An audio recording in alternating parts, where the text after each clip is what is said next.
Okay, good evening, everybody.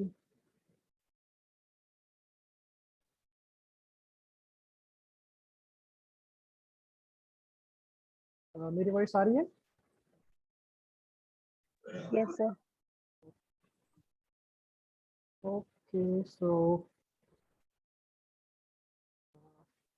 today आज हम हमारी लास्ट एल्गोरिदम है वो हम देखेंगे जो कि एग्जीक्यूट होगी. Before going on that I just want to confirm 2-3 things. First of all, ये मशीन लर्निंग का जो कोर्स है क्या आप लोग इसमें एक प्रोजेक्ट बनाना चाहते हो एंड प्रोजेक्ट में किस टाइप से आप इसको एंड करना चाहते हो basically? It's up to you guys. Yes sir, बनाना चाहते हैं. ओके ओके, सो ये जो आप प्रोजेक्ट है ये पहले की जैसे बनाएंगे इंडिविजुअल आप खुद, या फिर इसको आप किस टाइप से रखना चाहते हो कि एक लाइव इंटरैक्टिव सेशन हो जस्ट लाइक जिसमें हम यहाँ पे ऑन स्क्रीन हम कोड करें और फिर हम इसको सॉल्व करें problem like that? First guided करवा दो सर, उसके बाद एक असाइनमेंट के सर इसके लिए तो हम लोग को HTML वगैरह भी सीखना पड़ेगा. क्या क्या कह रहे हो आप? HTML का रिक्वायरमेंट होगा ना सर इस पे? HTML क्या? HTML से मतलब एंड टू एंड अगर बनाना है सर तो लाइव अगर करनी है तो फिर देखो अगर आप उसका कह रहे हो वेब स्क्रैपिंग का अगर आप कह रहे हो. नहीं सर, यूजिंग फ्लास्क तो हम लोग को मॉडल डिप्लॉय करना पड़ेगा ना. अच्छा, फ्लास्क या जैन. ओके, तो वहाँ पर देखो आपको HTML की जरूरत नहीं होती है. एक आपका स्ट्रीमलेट करके आता है ना, तो उसमें हो जाएगा आपका काम. ओके, तो आपको ऐसे कुछ फ्लास्क से वो करने की इतना कॉम्प्लिकेटेड करने की जरूरत नहीं. आजकल स्ट्रीमलेट करके आता है, तो उस पर आप बनाओ और फिर आप उसको कहीं भी होस्ट कर सकते हो बेसिकली. जी सर, वो लाइक क्लास ले सकते हैं सर स्ट्रीमलेट का? हाँ, स्ट्रीमलेट का हम ले सकते हैं. तो पहली चीज़ तो ये हो गई. Okay, so you guys wanted कि यहाँ पे हम एक गाइडेड कोडिंग प्रोजेक्ट का सेशन हम रखें और फिर आप उसके हिसाब से फिर बाद में आप अपने हिसाब से कोई दूसरा बनाओगे. ओके, इस तरीके से अगर है सबको तो एक बार सब अपना पोल के अंदर आंसर दो. एक दो लोग ही रिप्लाई कर रहे हैं, तो आई वांट टू नो कि बाकी सब लोग क्या मतलब क्या सजेशन है इसका. ऐसे ही करा दो, सभी हो जाएंगे राजी.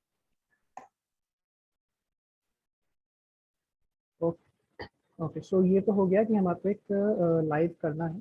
ओके, और किसी का कोई सजेशन है कि किस टाइप का प्रोजेक्ट हमारे को करना है? सर दो कर देते हैं, एक सुपरवाइज से एक अनसुपरवाइज से. अच्छा अच्छा, तो देखो दो करने में क्या है, आपका नंबर ऑफ क्लासेस फिर ज़्यादा हो जाएगी, क्योंकि एक प्रोजेक्ट है वो कम से कम आपका आप मान लो 3 क्लासेस तो मिनिमम चलेगा अपने जब आप उसको. सर एक ही करते हैं तो हाँ, तो इसीलिए कोई एक चूज कर लो फिर जिसको हम मल्टीवेरिएट ढंग से लॉजिस्टिक्स करें, मतलब है ना, जिसको हम सर एक ही करवा दो, ताकि सर एक बार उसको गाइड करवा दो उसको, ताकि हम थोड़ा उसमें एडजस्टमेंट करते रहे, अपने आप से भी सीखते रहेंगे साथ साथ। सर एक क्वेश्चन था, ये कंक्रीट मॉडल क्या होती है? कौन सा? Concrete model. Concrete model? Yes. मैंने ऐसा तो कोई टर्म सुना नहीं बेसिकली कंक्रीट मॉडल। मेरे को फाइल मिली है, मतलब वो गिटहब पे ओके। कोई प्रोजेक्ट है, उसी में था यूज किया हुआ, यूजिंग एल्गोरिदम पाइमो। का तो देखो मैंने सुना नहीं, बट इसको ऐसे मतलब कोई एक रेफरेंस के उसमें कह सकता है, कोई फ्रेज टाइप का कह सकता है कि हमारा ये एक लाइब्रेरी है ना सर, फ्रॉम पाइमो डॉट ओ, पाइमो पाइमो कुछ लाइब्रेरी है आई थिंक। सो ये ऐसे क्या है, अलग अलग लाइब्रेरीज होती है, जैसे लाइक आपका एक्सजीबूस्ट भी है, वो भी sklearn से नहीं आता मतलब है। ये तो हम लोग को पढ़ना है कैसा, ये पूछ रहा था। देखो पाइमो। इसमें चीजें बहुत सारी हैं मशीन लर्निंग के अंदर। तो बेसिकली होता ऐसे है कि आप कोई भी कोर्स करते हो या कहीं से भी आप पढ़ते हो या आप खुद सीखते भी हो, तो आप कंप्लीट एक बार में आप नहीं सीख सकते इसको। तो ये ऑन गोइंग जर्नी होती है मशीन लर्निंग के अंदर, कि आप स्टार्ट करते हो, आपको एक बार आ जाता है कि चीज़ें कैसे पढ़नी है, कैसे समझनी है, कैसे करनी है। कोई आपने एक सेट ऑफ एल्गोरिदम्स पे आपने ये सारी चीज़ें करनी है।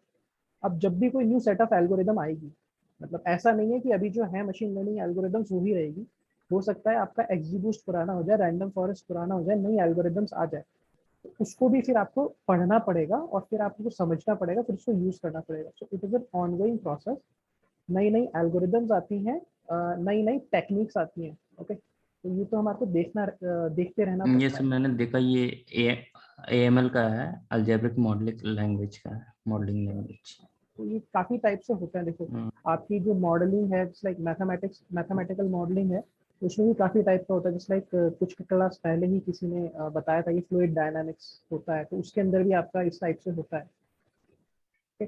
तो ये तो क्या है, डिफरेंट डिफरेंट स्ट्रीम्स हैं और उसके हिसाब से डिफरेंट डिफरेंट तरीके लोगों ने बना रखे हैं। तो ये तो एक आप कह लो it is a big ocean of knowledge. और ये है कि आप जिस डोमेन में जाते हो, जिस डोमेन में वर्क करते हो, तो वहाँ की कुछ स्पेशल एल्गोरिदम्स हैं या कुछ स्पेशल टेक्निक्स हैं, वो फिर आपको उस टाइम पे सीखनी पड़ेगी।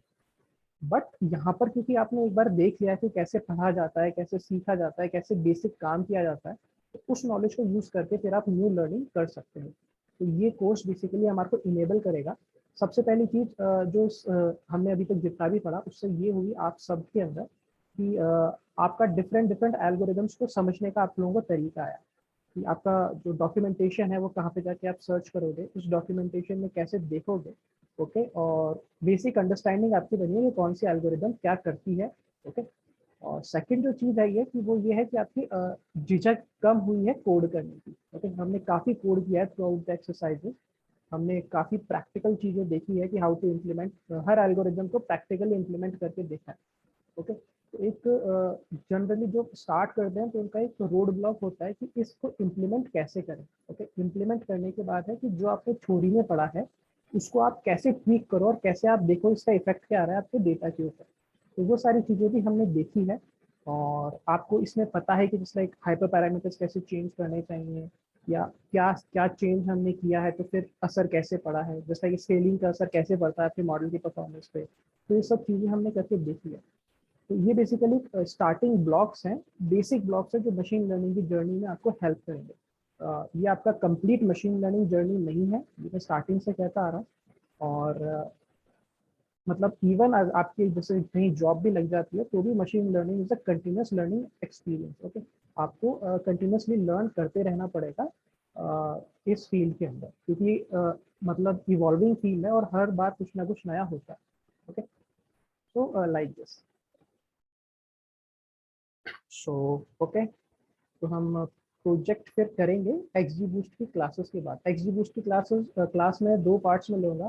शायद एक पार्ट के अंदर हम इसका मतलब थ्योरी है वो ढंग से कवर करेंगे, क्योंकि इसका थ्योरी है वो पहली बात है थोड़ी कॉम्प्लिकेटेड है, और दूसरी चीज़ है क्योंकि ये बहुत ही इंपॉर्टेंट एल्गोरिदम है। तो आई वांट कि इसके जो हाइपर पैरामीटर्स हैं कि ये कैसे फंक्शन करता है, क्या होता है इंटरनली, वो हम एक बार ढंग से पढ़ें। ओके, सो एक्सजीबूस्ट को काफ़ी ध्यान से हमारे को पढ़ना चाहिए क्योंकि बहुत जगह यूज होता है। ओके, ओके, श्रीपद ने लिखा है रिकमेंडेशन सिस्टम पे करते हैं। तो रिकमेंडेशन सिस्टम पे हम कर सकते हैं, बट एक्चुअली में जो एल्गोरिदम्स हमने पढ़ी है बेसिकली वो उस पर यूज नहीं आएगी। बेसिकली उसमें क्या सिमिलरिटी निकालना होता है और उसका डेटा सेट भी जस्ट लाइक आप यूट्यूब पे भी देखोगे, आपको बुक रिकमेंडेशन सिस्टम है या मूवी रिकमेंडेशन सिस्टम है, इस टाइप के मिल जाएंगे आपको वीडियोस। उनके डेटा सेट भी होते हैं। We can do that, but उसमें हमारा कोर मशीन लर्निंग नहीं आएगा उसके अंदर, ओके। क्योंकि उसमें जो डेटा ट्रांसफॉर्मेशन होंगे तो उसमें क्या बेसिकली कोसाइन सिमिलरिटीज निकाली जाती है आपकी रोज के बीच में। तो जस्ट लाइक आपको याद हो, एक बार हमने एक NLP वाला एक्सरसाइज किया था हमारे यहाँ पे, और उसमें हमने काउंट वेक्टराइजर यूज किया था जो उसको एक वेक्टर मैट्रिक्स में कन्वर्ट करता है आपके टेक्स्ट वाले डेटा को। वही चीज हमारे को यहाँ भी करनी पड़ेगी और बेसिकली उनके बीच में कुछ सिमिलरिटी निकालनी पड़ेगी। तो यहाँ पे हमारा फीचर इंजीनियरिंग वाला पार्ट काफी कम हो जाता है बेसिकली। इसमें हमारे को ज्यादा सीखने को नहीं मिलेगा बेसिकली। आप बना सकते हो इफ, मतलब अगर आप लोग सब चाहते हो कि हम रिकमेंडेशन सिस्टम बनाए तो वो भी हो सकता है, मतलब इतना टिपिकल नहीं है ये बनाना। बेसिकली एक नॉर्मल रिकमेंडेशन सिस्टम हम बना सकते हैं। सर मुझे लगता है कि एक हम साइमल्टेनियस करेंगे और एक हमको असाइनमेंट दीजिए आप, मतलब। ओके, हाँ इस तरीके से कर सकते हैं। Yes sir.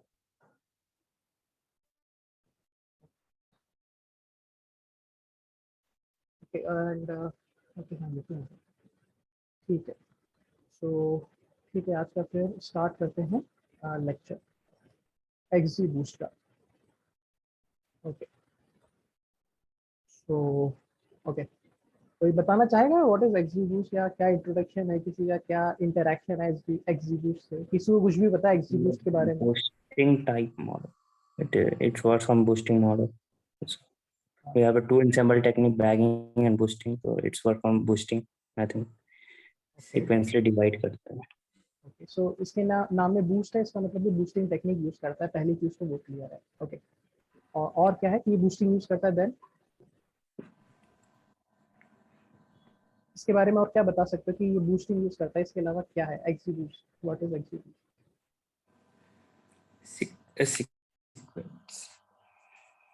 बूस्टिंग हो रहा है मतलब वो सीक्वेंशियली लर्न कर रहा है। ओके, बूस्टिंग का मतलब ये है कि वो सीक्वेंशियली लर्न कर रहा है। सिंपल चीजों से स्टार्ट करते हैं। सबसे पहली चीज है कि आपका सुपरवाइज लर्निंग है, ओके। ये आपका सुपरवाइज मशीन लर्निंग एल्गोरिदम है, उसमें आता है। okay? दूसरी चीज ये है कि आपका रिग्रेशन और क्लासिफिकेशन दोनों परफॉर्म कर सकता है, ओके। और तीसरी चीज ये है कि आपका ट्री बेस्ड एल्गोरिदम है, ओके। ये ट्री बेस्ड एल्गोरिदम है आपका, ओके। सो ये बेसिक चीजें हैं जो XGBoost के बारे में आप कह सकते हो इनिशियली। कि एक तो ये आपका सुपरवाइज मशीन लर्निंग में आता है। Then just like decision trees या रैंडम फॉरेस्ट, ये भी आपका रिग्रेशन और क्लासिफिकेशन परफॉर्म कर सकता है। और इंटरनली ये भी ट्री स्ट्रक्चर में बेसिकली होता है, ओके।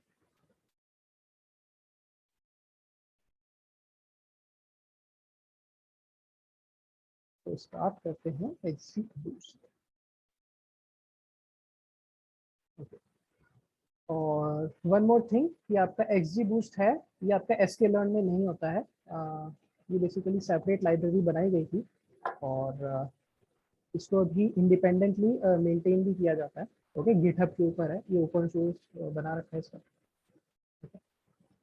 तो स्टार्ट करते हैं इसका इंट्रोडक्शन बहुत ही बेसिक से। XGBoost is a decision tree based ensemble machine learning algorithm, okay. तो 3-4 चीजें हैं यहाँ पे डेफिनेशन में, देखो। Decision tree based, okay. Internally यहाँ पे बता रहा है कि it is a decision tree based algorithm. Ensemble machine learning algorithm. एंसेंबलिंग क्या होती है? What is एंसेंबलिंग?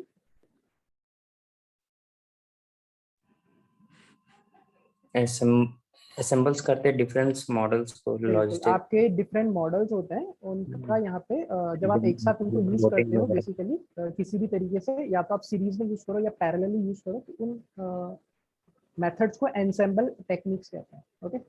सो इंटरनली ये भी डिफरेंट डिसीजन ट्रीज को यूज करता है इंटरनली, ओके। तो okay, that uses a gradient boosting framework.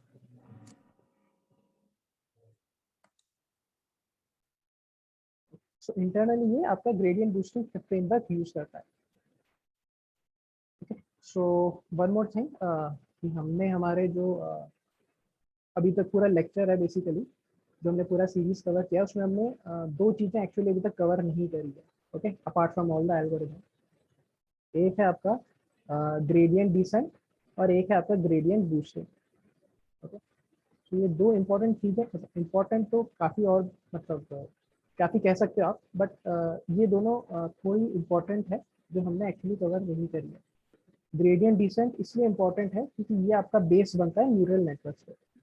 तो हो सकता है जब आप डीप लर्निंग पढ़ो तब आप इस ग्रेडियंट डिसेंट को पढ़ो, ओके। तो एक जस्ट मैं आपके रेफरेंस के लिए बता रहा हूँ कि ये वाली दो चीज़ें हैं ये एक्चुअली अभी तक हमने कवर नहीं करी हमारे मशीन लर्निंग में। तो बेसिकली आपका XGBoost इंटरनली क्या करता है, ग्रेडियंट बूस्टिंग फ्रेमवर्क यूज करता है। आज मैं आपको थोड़ा ग्रेडियंट बूस्टिंग के बारे में भी बता दूंगा कि इंटरनली ग्रेडियंट बूस्टिंग क्या करता है, okay. So in prediction problems involving unstructured data, okay, in prediction problems involving unstructured data like images, text, etc., artificial neural networks tend to outperform all other algorithms or frameworks. तो जब आपके पास एक तो होता है आपका स्ट्रक्चर्ड डेटा और एक होता है अनस्ट्रक्चर्ड डेटा।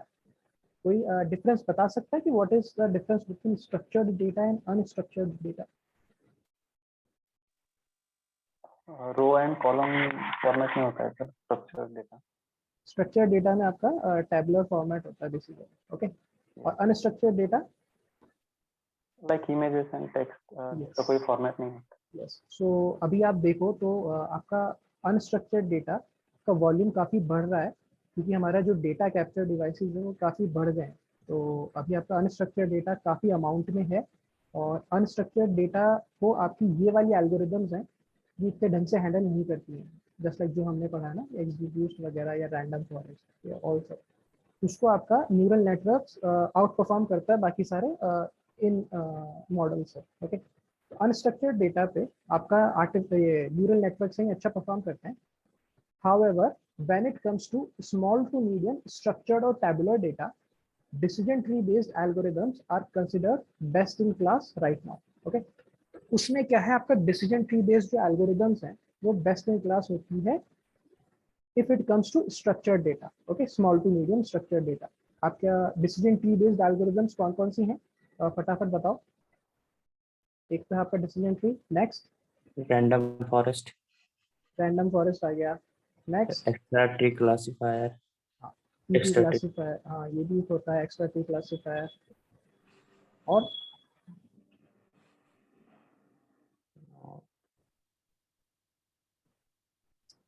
एक आपका होता है एडाबूस्ट होता है। एक आपका यहाँ पे ग्रेडियंट बूस्टिंग होता है, ओके। एक आपका है यहाँ पे XGBoost, ओके। तो लाइक दिस और भी होते हैं काफी, आपका कैटेगरी बूस्ट है और इन सब में क्या छोटे छोटे मॉडिफिकेशंस है as compared to others, okay. तो बेसिकली अगर आपको डिसीजन ट्री है, रैंडम फॉरेस्ट है या आपको XGBoost पता है तो आप मतलब एडाबूस्ट भी इतना डिफरेंट नहीं है, जैसे एडाबूस्ट और ग्रेडियंट बूस्टिंग में भी काफी सिमिलरिटीज है और ग्रेडियंट बूस्टिंग और XGBoost में काफी सिमिलरिटीज है। तो बेसिकली एक दूसरे से इंक्रीमेंट होते होते ही बने हैं ये सारी एल्गोरिथम। सब जस्ट लाइक आपने यहाँ पे देखा होगा कि डिसीजन ट्री की कुछ प्रॉब्लम्स थी वो आपके रैंडम फॉरेस्ट ने सॉल्व करी, ओके। फिर रैंडम फॉरेस्ट की कुछ प्रॉब्लम्स थी, मतलब ये अलग मेथड से काम करता है, ये आपका बैगिंग यूज करता है, ओके। बैगिंग और बूट स्ट्रैपिंग यूज करता है ये, और बट बूस्टिंग ये वाले जैसे एडा बूस्ट है, ग्रेडियंट बूस्टिंग है या फिर आपका XGBoost है या फिर बूस्टिंग एल्गोरिदम्स होते हैं, ओके। तो इनका वर्क करना थोड़ा डिफरेंट होता है बट ये भी मतलब एक इम्प्रूवमेंट है as compared to these algorithms, okay. तो लाइक दैट। ये ETC क्या बताया आपने? ये एक्स्ट्रा ट्री क्लासिफायर होता है, ये भी एक क्लास होती है, डिसीजन ट्रीज के अंदर ही आता है बेसिकली। तो ये और भी होते हैं जैसे ट्री क्लासिफायर है, काफ़ी सारे हैं। sklearn में आप जाओगे तो वहाँ पे आपको काफ़ी टाइप के मिल जाएंगे, बट मेजोरिटी है आपका डिसीजन ट्री और रैंडम फॉरेस्ट ही यूज होता है एल्गोरिथम्स में। sklearn में आप जाओगे तो वहाँ पे आपको काफ़ी सारे एल्गोरिथम्स मिल जाएंगे इस टाइप के।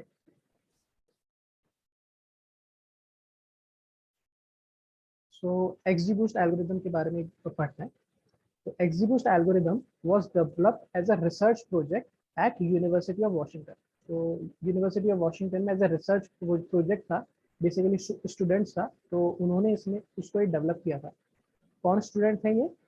टियांकी चैन and Carlos बुस्टेरे presented their paper at SIGKDD conference in 2016 and caught the machine learning world by fire. Okay. So 2016 के अंदर आप पहला पेपर ही प्रेजेंट किया था इन स्टूडेंट्स ने XGBoost का। ठीक है, अभी आप देख लो 6 इयर्स हो चुके हैं XGBoost का आए हुए, और ये ऐसा भी नहीं है कि काफ़ी नई एल्गोरिदम, तो इन 6 इयर्स के अंदर इसने काफ़ी मतलब पॉपुलैरिटी हासिल करी है, और कई मशीन लर्निंग कॉम्पिटिशन्स में जो बेस्ट परफॉर्मर्स होते हैं, जो विनिंग सॉल्यूशंस होते हैं, उसमें XGBoost यूज होता है। Okay, since its introduction, this algorithm has not only been credited with winning numerous Kaggle competitions, but also for being the driving force under the hood for several cutting-edge industry applications. Okay, तो नहीं सिर्फ इसने कई Kaggle competitions जीते हैं, but ये आपके कई इंडस्ट्री एप्लीकेशंस के अंदर भी यूज आती है XGBoost, so it is quite popular.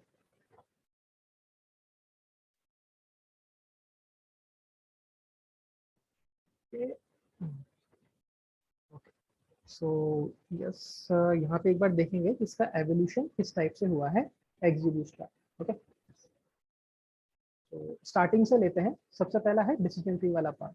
Okay, तो डिसीजन ट्री क्या होता है? A graphical representation of possible solutions to decision based on certain conditions. Okay, तो बेसिकली हम क्या कर रहे हैं, इसमें हमारे डेटा को बेस्ड ऑन सर्टेन कंडीशंस हम उसको बाइफरकेट कर रहे हैं पॉसिबल सॉल्यूशंस के अंदर। ओके, डिसीजन ट्री हमारे को सबको पता है कैसे वर्क करता है कि आपका एक रूट नोड होता है, फिर उसको स्प्लिट करता है बाकी नोड्स के अंदर, और फाइनली आपके यहाँ पे बाइफरकेट करते करते वो लीफ नोड्स को क्रिएट करता है जो आपके सॉल्यूशंस होते हैं।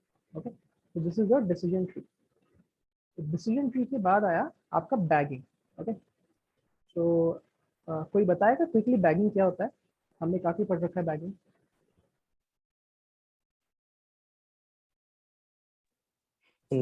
बैगिंग क्या होता है, मतलब डेटा से उसको डिफरेंट रो पार्ट्स में डिवाइड करते हैं, देन अलग अलग एल्गोरिथम में वो फीड करते हैं, देन ट्रेन करते हैं, देन उसको आउटपुट को एग्रीगेट करते हैं, देन वो फाइनल रिजल्ट करते हैं, result.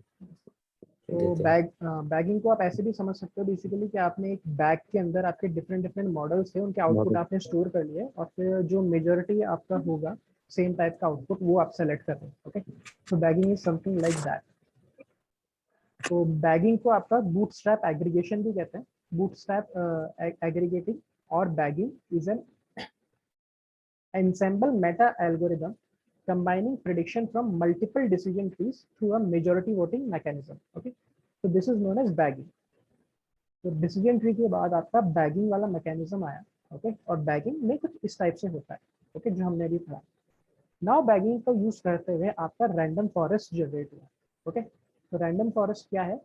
Bagging based algorithm where only a subset of features are selected at a random to build a forest और कलेक्शन ऑफ डिसीजन ट्रीज। तो बेसिकली क्या हो रहा है कि आपका बैगिंग यूज कर रहा है रैंडम फॉरेस्ट, और इसकी एक और स्पेशलिटी ये है कि जब भी आप एक ट्री क्रिएट कर रहे हो दूसरा, तो आपका एक सबसेट ऑफ फीचर्स अवेलेबल है for creating that particular tree. तो आपके सपोज करो आप 100 ट्रीज अगर क्रिएट कर रहे हो रैंडम फॉरेस्ट में, और आपके पास अगर 10 कॉलम्स है, ओके, और आपने कुछ क्राइटेरिया सेट कर रखा है कि जब भी आप एक ट्री बनाओ तो मैक्सिमम आपके पास 5 कॉलम होने चाहिए, इससे ज़्यादा कॉलम नहीं होने चाहिए। तो जब भी आपका ट्री बनेगा, 100 ट्रीज में से ट्री आपके बनेंगे, तो इन 10 में से हर बार जब भी ट्री बनेगा कोई भी रैंडम 5 कॉलम्स होंगे, उसके बेसिस पे एक ट्री बना देगा। ओके, नेक्स्ट क्या होगा, नेक्स्ट ट्री बनेगा तब एक और रैंडम अदर 5 कॉलम्स होंगे, उनके बेसिस पे ट्री बन जाएगा। तो ये स्पेशलिटी होती है आपके रैंडम फॉरेस्ट की as compared to your decision tree. तो ये भी हमने देखा है कि किस तरीके से होता है रैंडम फॉरेस्ट की थ्योरी में। Okay? जो 5-5 वाले वो सबसेट हो गए ना सर? यस, ये सबसेट हो गए बेसिकली। आपके टोटल कॉलम्स ये हैं और ये आपके सबसेट्स हैं। अभी कितने भी हो सकते हैं सबसेट, कोई से भी हो सकते हैं बेसिकली जी। तो ये हो गया आपका बैगिंग और बूटस्ट्रैप एग्रीगेशन, जिससे आपका रैंडम फॉरेस्ट होता है। उसके बाद जो आपकी टेक्निक है वो आई बूस्टिंग। ओके, तो बूस्टिंग के अंदर देखते हैं क्या होता है।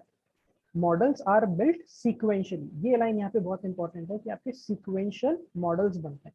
यहाँ पे आपके पैरेलल मॉडल्स बन रहे थे कि आपका ये ट्री बना, अब ये जो ट्री बनेगा उसका इस ट्री के ऊपर कोई इन्फ्लुएंस नहीं होगा, ये इंडिपेंडेंटली बनेगा। ओके, तो यहाँ पे पैरेलल ऑपरेशंस हो रहे थे रैंडम फॉरेस्ट में, बट बूस्टिंग में क्या होता है, सीक्वेंशियल ऑपरेशंस होता है। ओके, तो models are built sequentially by minimising the errors from previous models. Okay, तो वो क्या करते हैं कि आपका प्रीवियस मॉडल ने जो मिस्टेक्स करी उसको इम्प्रूव करते हुए जाते हैं। वो लर्न करता है बेसिकली कि प्रीवियसली मेरे मॉडल ने क्या मिस्टेक करी, उसको मैं कैसे इम्प्रूव करूँ, और फिर वो एक न्यू मॉडल क्रिएट करता है और उसमें वो उसको इम्प्रूव करता है। तो ऐसे सीक्वेंशियली वो मॉडल्स बनाते जाते हैं और इस तरीके से आपका जो एरर है मॉडल का वो कम करते जाते हैं। ओके, सो इस प्रोसेस को आप कहते हो बूस्टिंग। ये वाला जो प्रोसेस है वो बूस्टिंग है, और इसमें क्या होता है कि आपका इसमें है by minimising the errors from previous model while increasing influence of higher performing models। Okay, तो इसमें क्या करता है जो आपका बेसिकली इसमें वेटेज भी होता है कि आपको जो कम परफॉर्म कर रहे हैं मॉडल्स उनका वेटेज काफ़ी कम होता है, और फिर जो मॉडल्स आपके अच्छे परफॉर्म कर रहे हैं, अच्छे क्लासीफाई कर रहे हैं, उनका वेटेज काफ़ी हाई रहता है। ओके, तो इस तरीके से आपका एक ओवरऑल जो मॉडल बन के आता है, ओवरऑल जो से होता है आपके मॉडल का इन डिफरेंट मॉडल से, सो इस टाइप से आपका होता है। ओके, तो बूस्टिंग में दो चीजें इंपॉर्टेंट है, पहला है कि आपके सीक्वेंशियली बन रहे हैं। ओके, आपके मॉडल सीक्वेंशियली बन रहे हैं, सीरीज में बन रहे हैं, और उसमें होता है कि आपका जो मॉडल जितना अच्छा क्लासिफाई करेगा उतना ही उसका वेटेज होगा फाइनल सेम। ओके, तो इस तरीके से आपका बूस्टिंग का ओवरव्यू है कि बूस्टिंग कैसे वर्क कर रहा है। ओके, ये आया बूस्टिंग। अब इस बूस्टिंग के बाद आया gradient boosting. Okay, so what is gradient boosting, एक बार ग्रेडियंट बूस्टिंग देखते हैं। So gradient boosting employs gradient descent algorithm। Okay, so gradient descent algorithm use करता है gradient boosting to minimize errors in sequential models। Okay, तो जब आपके sequential models बन रहा है, सपोज ये आपका बना, लाइक मैं आपको थोड़ा एक्सप्लेन करता हूँ कैसे होता है इसमें फंक्शन। कि सपोज करो जैसे आपका रैंडम फॉरेस्ट में डिसीजन ट्रीज में होता था कि आपका पहले रूट नोड है, उसने फिर आपका सपोज करो यहाँ पे बाइफरकेट किया डेटा को, फिर यहाँ पे नोड्स बनाए, और फिर सपोज करो यहाँ पे इसने लीव्स बना दिए। ओके, तो इस टाइप का एक आपका मॉडल बनेगा ग्रेडियंट बूस्टिंग में। ओके, जिसमें आपका ग्रेडियंट बूस्टिंग एल्गोरिदम है, अगर आप उसको देखोगे तो उसमें एक ट्री इस टाइप का बनेगा। ट्री बहुत छोटा होगा, ज़्यादा बड़ा नहीं होगा, यूजुअली 3 to 4 लेयर्स का ट्री होता है, और वो एक ट्री बनेगा। अब उसमें वो यहाँ पे क्लासीफाई करके देखेगा कि आपके कितना एरर आ रहा है। ओके, तो यहाँ पे उसने क्लासिफाई किया, फिर उसने एरर बताया कि ओके कि हमारा ये एरर आ रहा है। फिर उसमें क्या करेगा नेक्स्ट, यहाँ पे क्या होगा कि आपका दूसरा एक मॉडल बनेगा on the basis of this error. Okay, तो ये क्या करेगा, जस्ट लाइक सपोज करो आपका डेटा फ्रेम कुछ इस टाइप से है। ओके, सपोज करो आपका डेटा फ्रेम है, यहाँ पे आपके सारे इनपुट कॉलम है। ओके, ये आपके सारे डिफरेंट इनपुट कॉलम है सपोज करो, और यहाँ पे आपका ये है आपका आउटपुट कॉलम। ओके, ये आपका आउटपुट कॉलम था। तो पहला ट्री बनने के बाद क्या है, ये उसके एरर्स है, ये यहाँ पे एक सेपरेट जगह पे रखेगा। ओके, यहाँ पे ट्री 1 है, उसका एरर रखेगा यहाँ पे। ओके, तो सपोज करो कि इस आउटपुट से मतलब हर डिफरेंट पॉइंट का एरर वो यहाँ पे नोट करके रखेगा। मेरा पहला ट्री ऐसे बना, और फिर जब मैंने पूरा डेटा को उस पर चलाया तो मेरे ये एरर्स आ रहे हैं बेसिकली। अब जो नेक्स्ट मॉडल है वो इन एरर्स को यूज करेगा, इन एरर्स को प्रिडिक्ट करने की कोशिश करेगा। अब वो आउटपुट कॉलम के ऊपर नहीं जा रहा, और वो इन एरर्स को मिनिमाइज करने की कोशिश करेगा based on the input column. Okay, और फिर वो एक ट्री बनाएगा। ओके, तो वो फिर एक डिफरेंट ट्री बनाएगा like this. Okay, so suppose करो उसने फिर एक और ट्री बनाया। ओके, और फिर ये कुछ एरर निकालेगा, तो वो एरर टर्म फिर वापस यहाँ पे आएगा। Okay, and so on. तो इस तरीके से आपके सीक्वेंशियल ट्रीज बनते जाएंगे। अब इसमें ऐसे होगा कि जिस ट्री का परफॉर्मेंस सबसे अच्छा होगा, बेसिकली यहाँ पे एक लैम्डा टर्म भी होता है जिसको आप स्केलिंग फैक्टर कहते हो। तो वो स्केलिंग फैक्टर क्या करता है, वो आपका स्केलिंग बेसिकली करता है कि आपका इसका जो आउटपुट आ रहा है उसकी वैल्यू क्या होगी आपके फाइनल आउटपुट में। ओके, तो हर मॉड्यूल का एक लैम्डा टर्म भी होता है जो उससे मल्टीप्लाई होता है उसकी वैल्यू से। तो इस तरीके से फिर आपका फाइनल मॉड्यूल बनता है इन सबके आउटपुट्स का सम करके। बेसिकली बूस्टिंग में क्या होता है कि अगर आप बहुत सारे वीक लर्नर्स बनाते हो, ये सारे आपके क्या है वीक लर्नर्स होते हैं, तो बहुत सारे आप वीक लर्नर्स बनाते हो और उन सब का यूज करके आप एक फाइनल आंसर्स पे आते हो। तो इस टाइप से आपका boosting behind the scenes work कर रहा है। ओके, तो 2-3 चीजें हैं इसके अंदर जानने के लिए। पहली चीज ये है कि आपका जो ग्रेडियंट बूस्टिंग होता है या आपके जो बूस्टिंग एल्गोरिदम्स होते हैं, इन द सेम वे आपका एडा बूस्ट भी है, वो इसी प्रिंसिपल पे काम करता है। ये एरर वाले प्रिंसिपल पे नहीं करता, बट आपका ये जो बाइफर्केशन है या जिस टाइप से आपका स्केलिंग वगैरह हो रहा है वो इस तरीके से काम करता है। तो इंटरनली इनके बीच में कॉमन लिंक ये है कि ये बहुत सारे वीक लर्नर्स बनाते हैं। वीक लर्नर्स बनाएंगे ये, तो आपका ये जो है एक छोटा सा ट्री है जो अच्छा से क्लासिफाई नहीं कर रहा है। इसके एरर्स को यूज करके आप एक दूसरा ट्री बनता है जो उस एरर को इम्प्रूव करता है। ओके, और फिर इस ये जो एरर करेगा आपके डेटा में उसको इम्प्रूव दूसरा ट्री करेगा एंड सो ऑन। तो इस तरीके से आपका जो ट्रीज हैं बेसिकली जो आपका सॉल्यूशन है वो कन्वर्ज होएगा।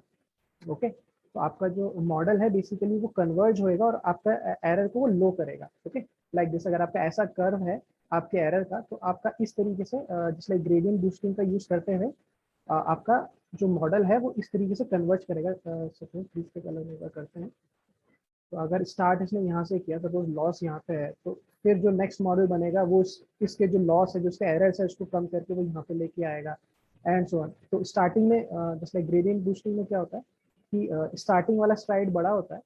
सपोज चलो पहला स्ट्राइड ये था, फिर दूसरा स्ट्राइड ये होगा, फिर तीसरा स्ट्राइड ये होगा, फिर और बहुत पास पास स्ट्राइड आने लग जाएंगे। ओके, और यहाँ पे जो मिनिमम पॉइंट होगा वहाँ पे और पास वाले स्ट्राइड आने लग जाएंगे। इस तरीके से बेसिकली क्या है आपका मॉडल कन्वर्ज करता है इन एल्गोरिदम्स में। ओके, तो ये एक ओवरव्यू है ग्रेडियंट बूस्टिंग का। ओके, तो अब इस ग्रेडियंट बूस्टिंग को यूज करते हुए XGBoost ने उसको कैसे इम्प्रूव किया वो हम देखेंगे।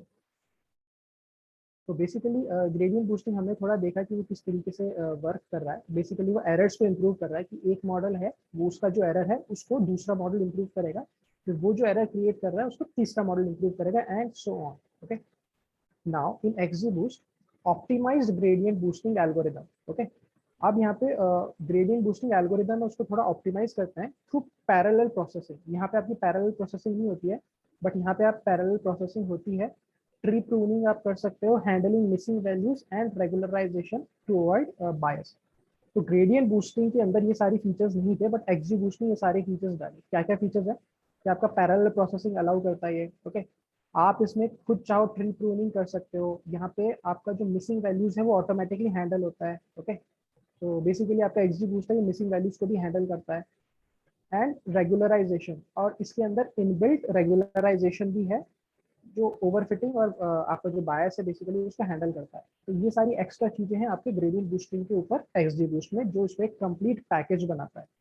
ओके, आज हम इसके यही सारे हाइपर पैरामीटर्स देखेंगे कि आप कैसे किस हाइपर पैरामीटर को यूज कर सकते हो। ओके, और इसकी नॉलेज होना हमारे मशीन लर्निंग मतलब आपका जो मशीन लर्निंग टूल किट है उसके लिए काफ़ी नेसेसरी है, क्योंकि इसके अंदर जो चीज़ें यूज होती है वो बाकी एल्गोरिदम में भी आप कुछ पार्ट उसका यूज कर सकते हो। जैसे इसके हाइपर पैरामीटर्स काफ़ी ज़्यादा हैं, और अगर आपने एक बार उनको समझ लिया कि इंटरनली वो कैसे काम कर रहे हैं, कैसे ट्यून कर रहे हो, तो आपको डिसीजन ट्री के या रैंडम फॉरेस्ट के या कभी ग्रेडियंट बूस्ट के आपके जो हाइपर पैरामीटर्स हैं वो भी ऑलमोस्ट इसके जैसा ही होता है, तो आपको इतना दिक्कत नहीं आएगा। ओके, तो इसलिए इसको ढंग से समझना थोड़ा मतलब इम्पोर्टेंट है। Also it is a very good algorithm, तो हो सकता है more often than not when you are solving any machine learning problem you will use XGBoost।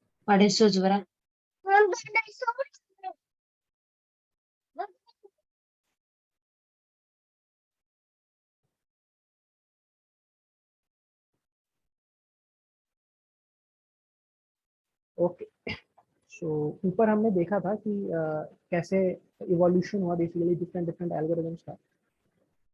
अब हम यहाँ पे देखेंगे इसका इंट्यूशन कि what is the intuition behind XGBoost। हम इसके मैथमेटिकल टर्म्स के अंदर नहीं जाएंगे।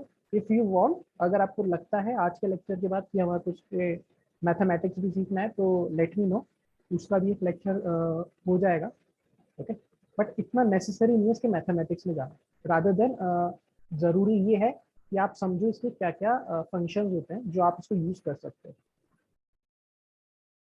ओके, तो XGBoost का इंट्यूशन लेते हैं कि decision trees in their simplest form are easy to visualize and fairly interpretable algorithms. तो हमने देखा था कि डिसीजन ट्री सिंपल होते हैं और आप उसको विजुअलाइज भी कर सकते हैं, हमने उसको प्रिंट करके भी देखा था डिसीजन ट्री को, और आप उसको इंटरप्रेट भी कर सकते हो कि आपका डिसीजन कैसे आया. Okay, but building intuition for next generation of tree based algorithm can be a bit tricky.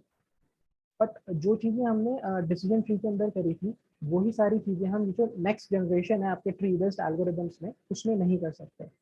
Just like आप एडा बूस्ट है, ओके, या आपका ग्रेडियंट बूस्टिंग है, ओके, या आपका एक्जी बूस्ट है, इसके अंदर आप इस टाइप से नहीं कर सकते कि आप देखो कि आपका डिसीजन कैसे फॉर्म हुआ या कैसे आपका ट्री बना एंड सो ऑन, क्योंकि इनका इंटरनल जो डिसीजन मेकिंग प्रोसेस है वो थोड़ा कॉम्प्लिकेटेड है. It is not as simple as decision tree. Okay, तो इसमें ये होता है कि हम इसको अच्छे से विजुअलाइज नहीं कर सकते, इंटरप्रेट नहीं कर सकते कि इसका डिसीजन कैसे आया internally.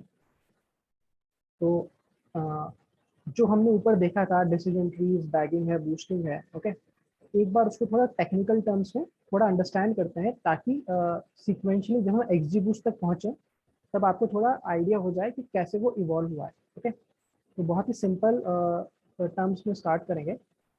A decision tree is a flowchart like tree structure where each internal node denotes a test on an attribute. Okay, each branch represents an outcome of the test, and each leaf node, terminal node, holds a class label. Okay, so this is a definition of decision tree. Basically, it says that कि आपका जो भी internal node होता है, internal node ऐसा नहीं होगा, internal node आपका होता है ऐसा, जो भी आपका इंटरनल नोड होता है उस पर बेसिकली आपका एक टेस्ट होता है, एक कंडीशन होती है बेसिकली कि आपका x1 variable suppose greater than 50.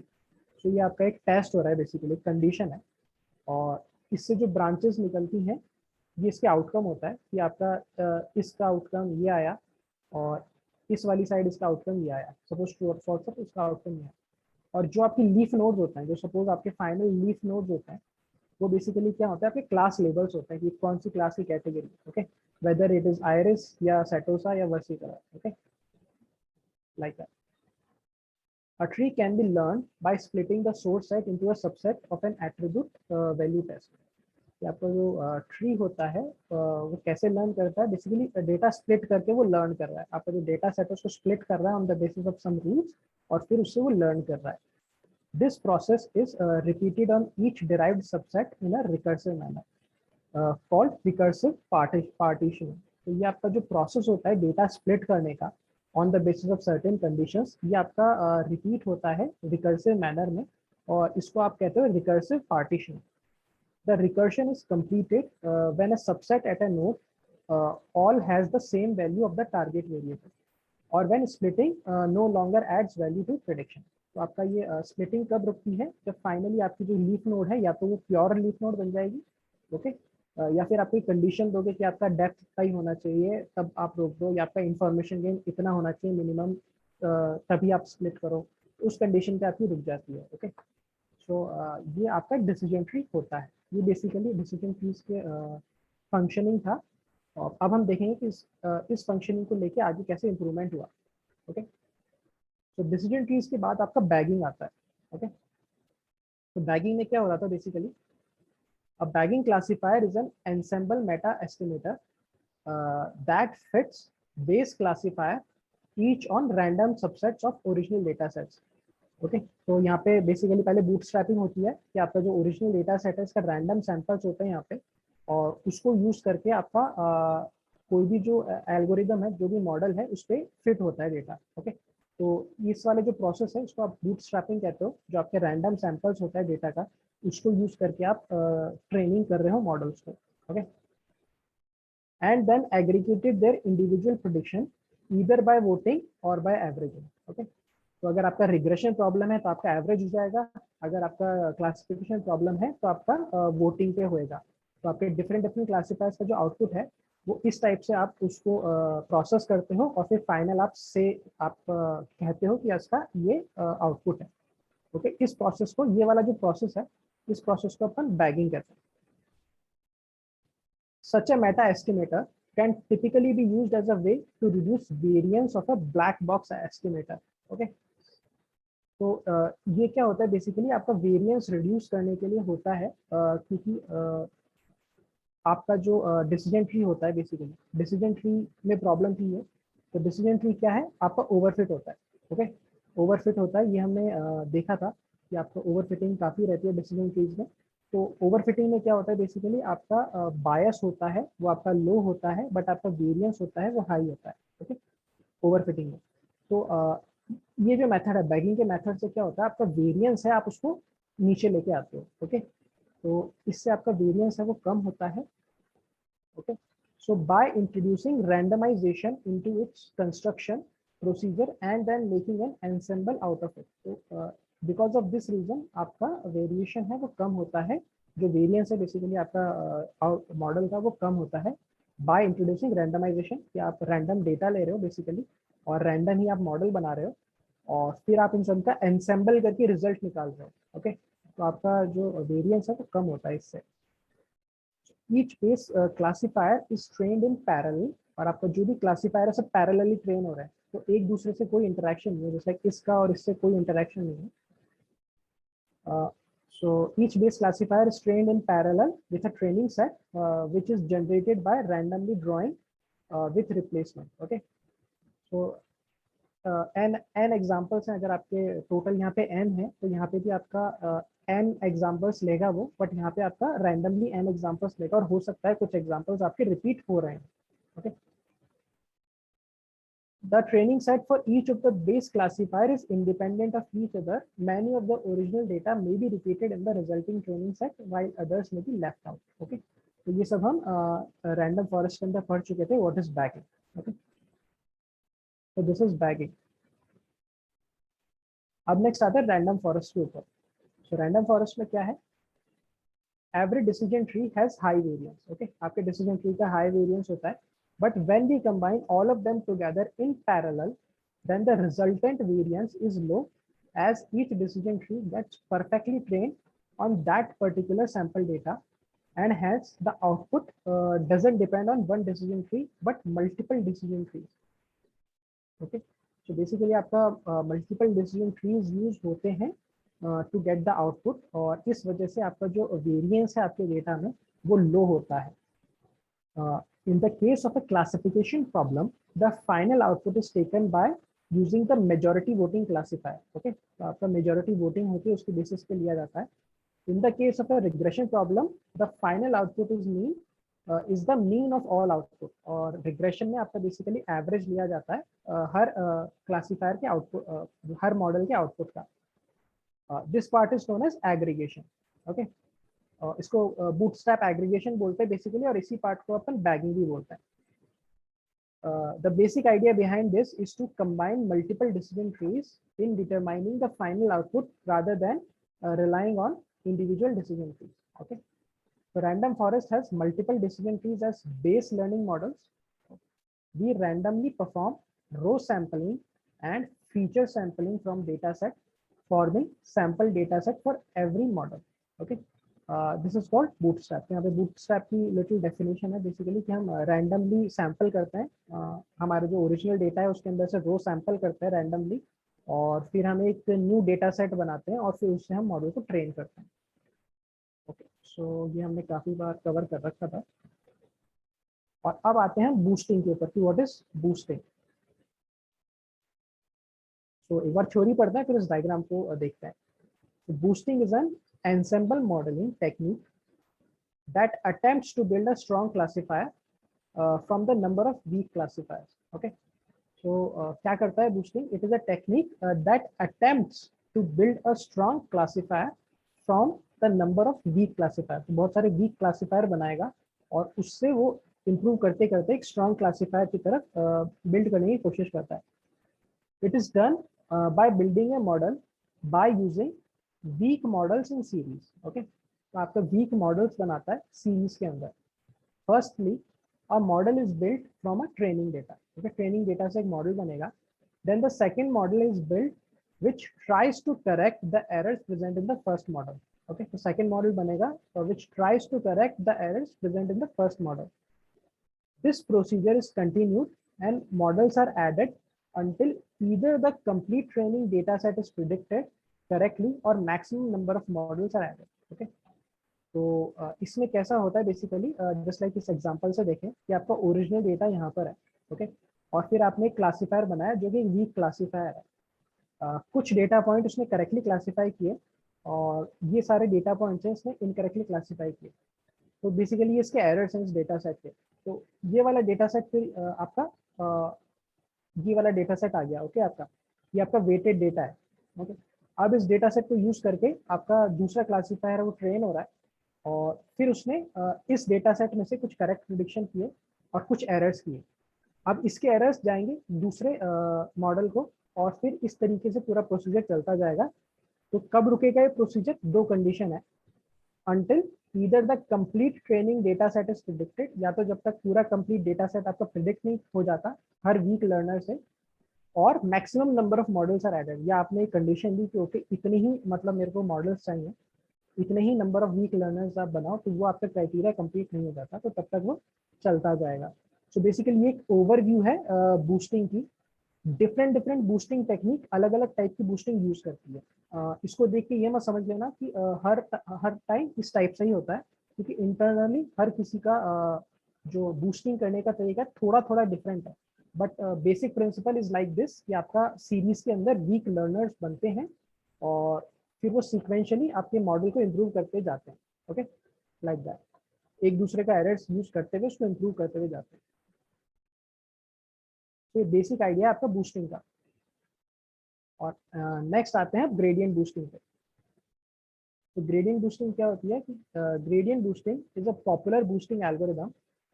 In gradient boosting each predictor corrects it's predecessors error. Okay, तो आपका जैसा कि हमने ऊपर देखा था कि आपका जो हर प्रेडिक्टर हर मॉडल होता है बेसिकली वो आपके जो पिछला वाला मॉडल है उसके एरर्स करेक्ट करने की कोशिश करता है.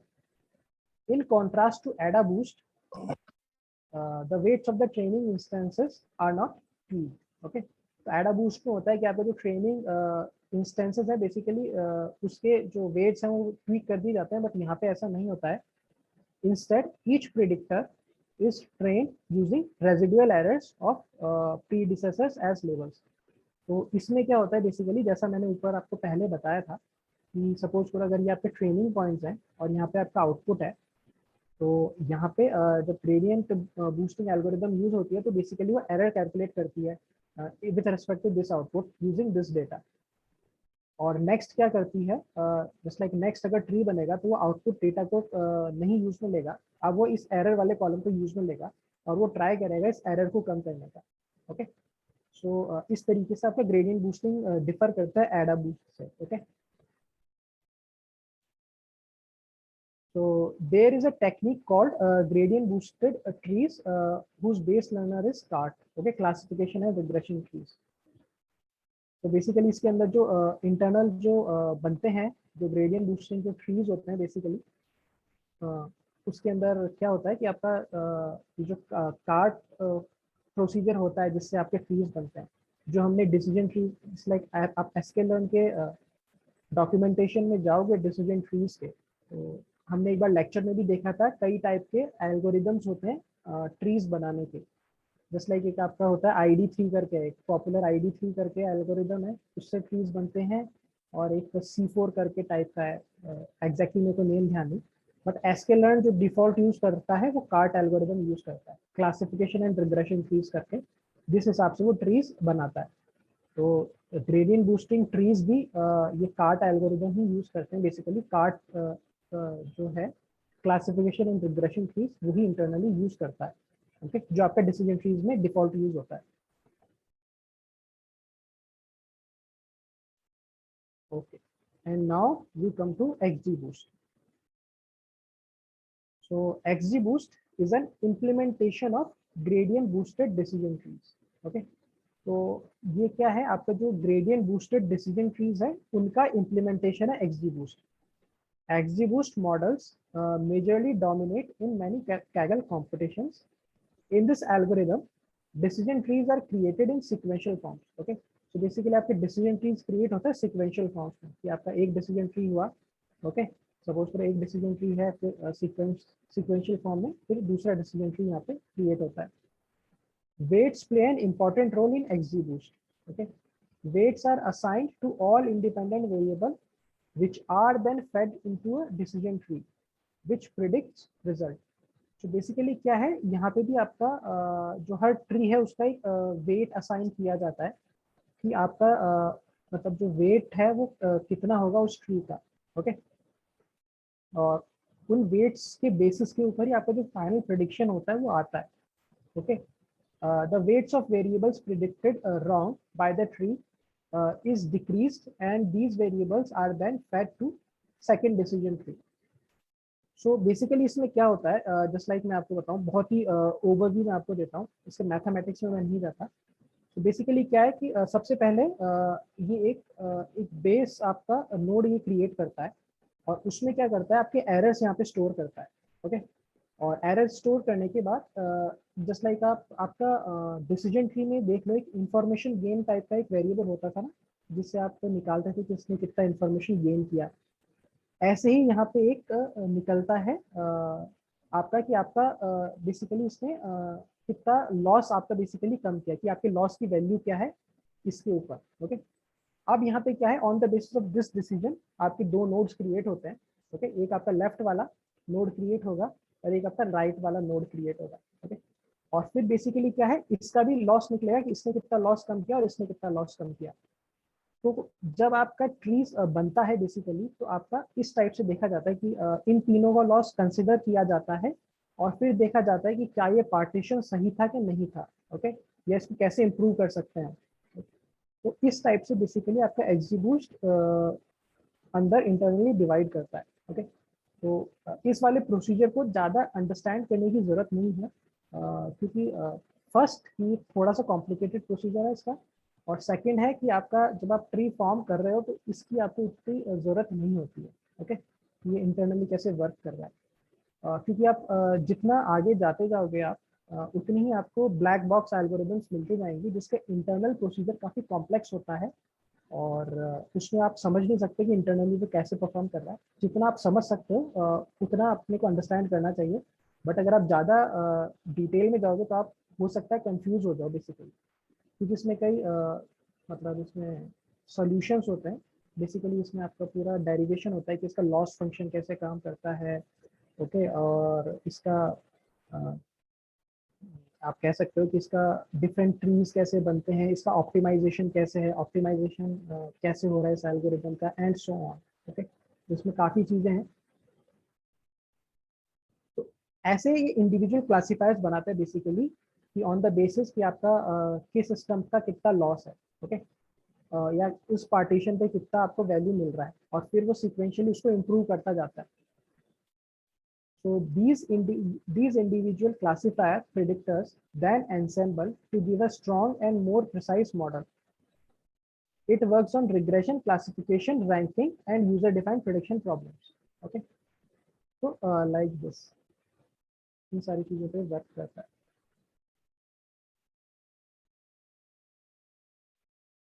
So now अभी हमारा सबसे इम्पोर्टेंट पार्ट है XGBoost का, और यही हमारे को सीखना सबसे इम्पोर्टेंट है कि आप इसके हाइपर पैरामीटर्स कैसे ट्यून करो।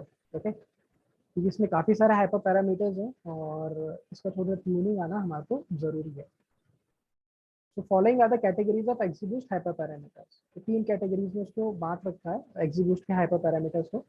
एक है जनरल पैरामीटर जो आपके नॉर्मल पैरामीटर होते हैं, दूसरे हैं आपके बूस्टर पैरामीटर जो आपका बूस्टिंग होता है बेसिकली उसके पैरामीटर, और तीसरा है कि आपका लर्निंग टास्क पैरामीटर कि आपका लर्निंग किस स्पीड से हो। ओके, बेसिकली इसमें एक लर्निंग रेट भी होता है।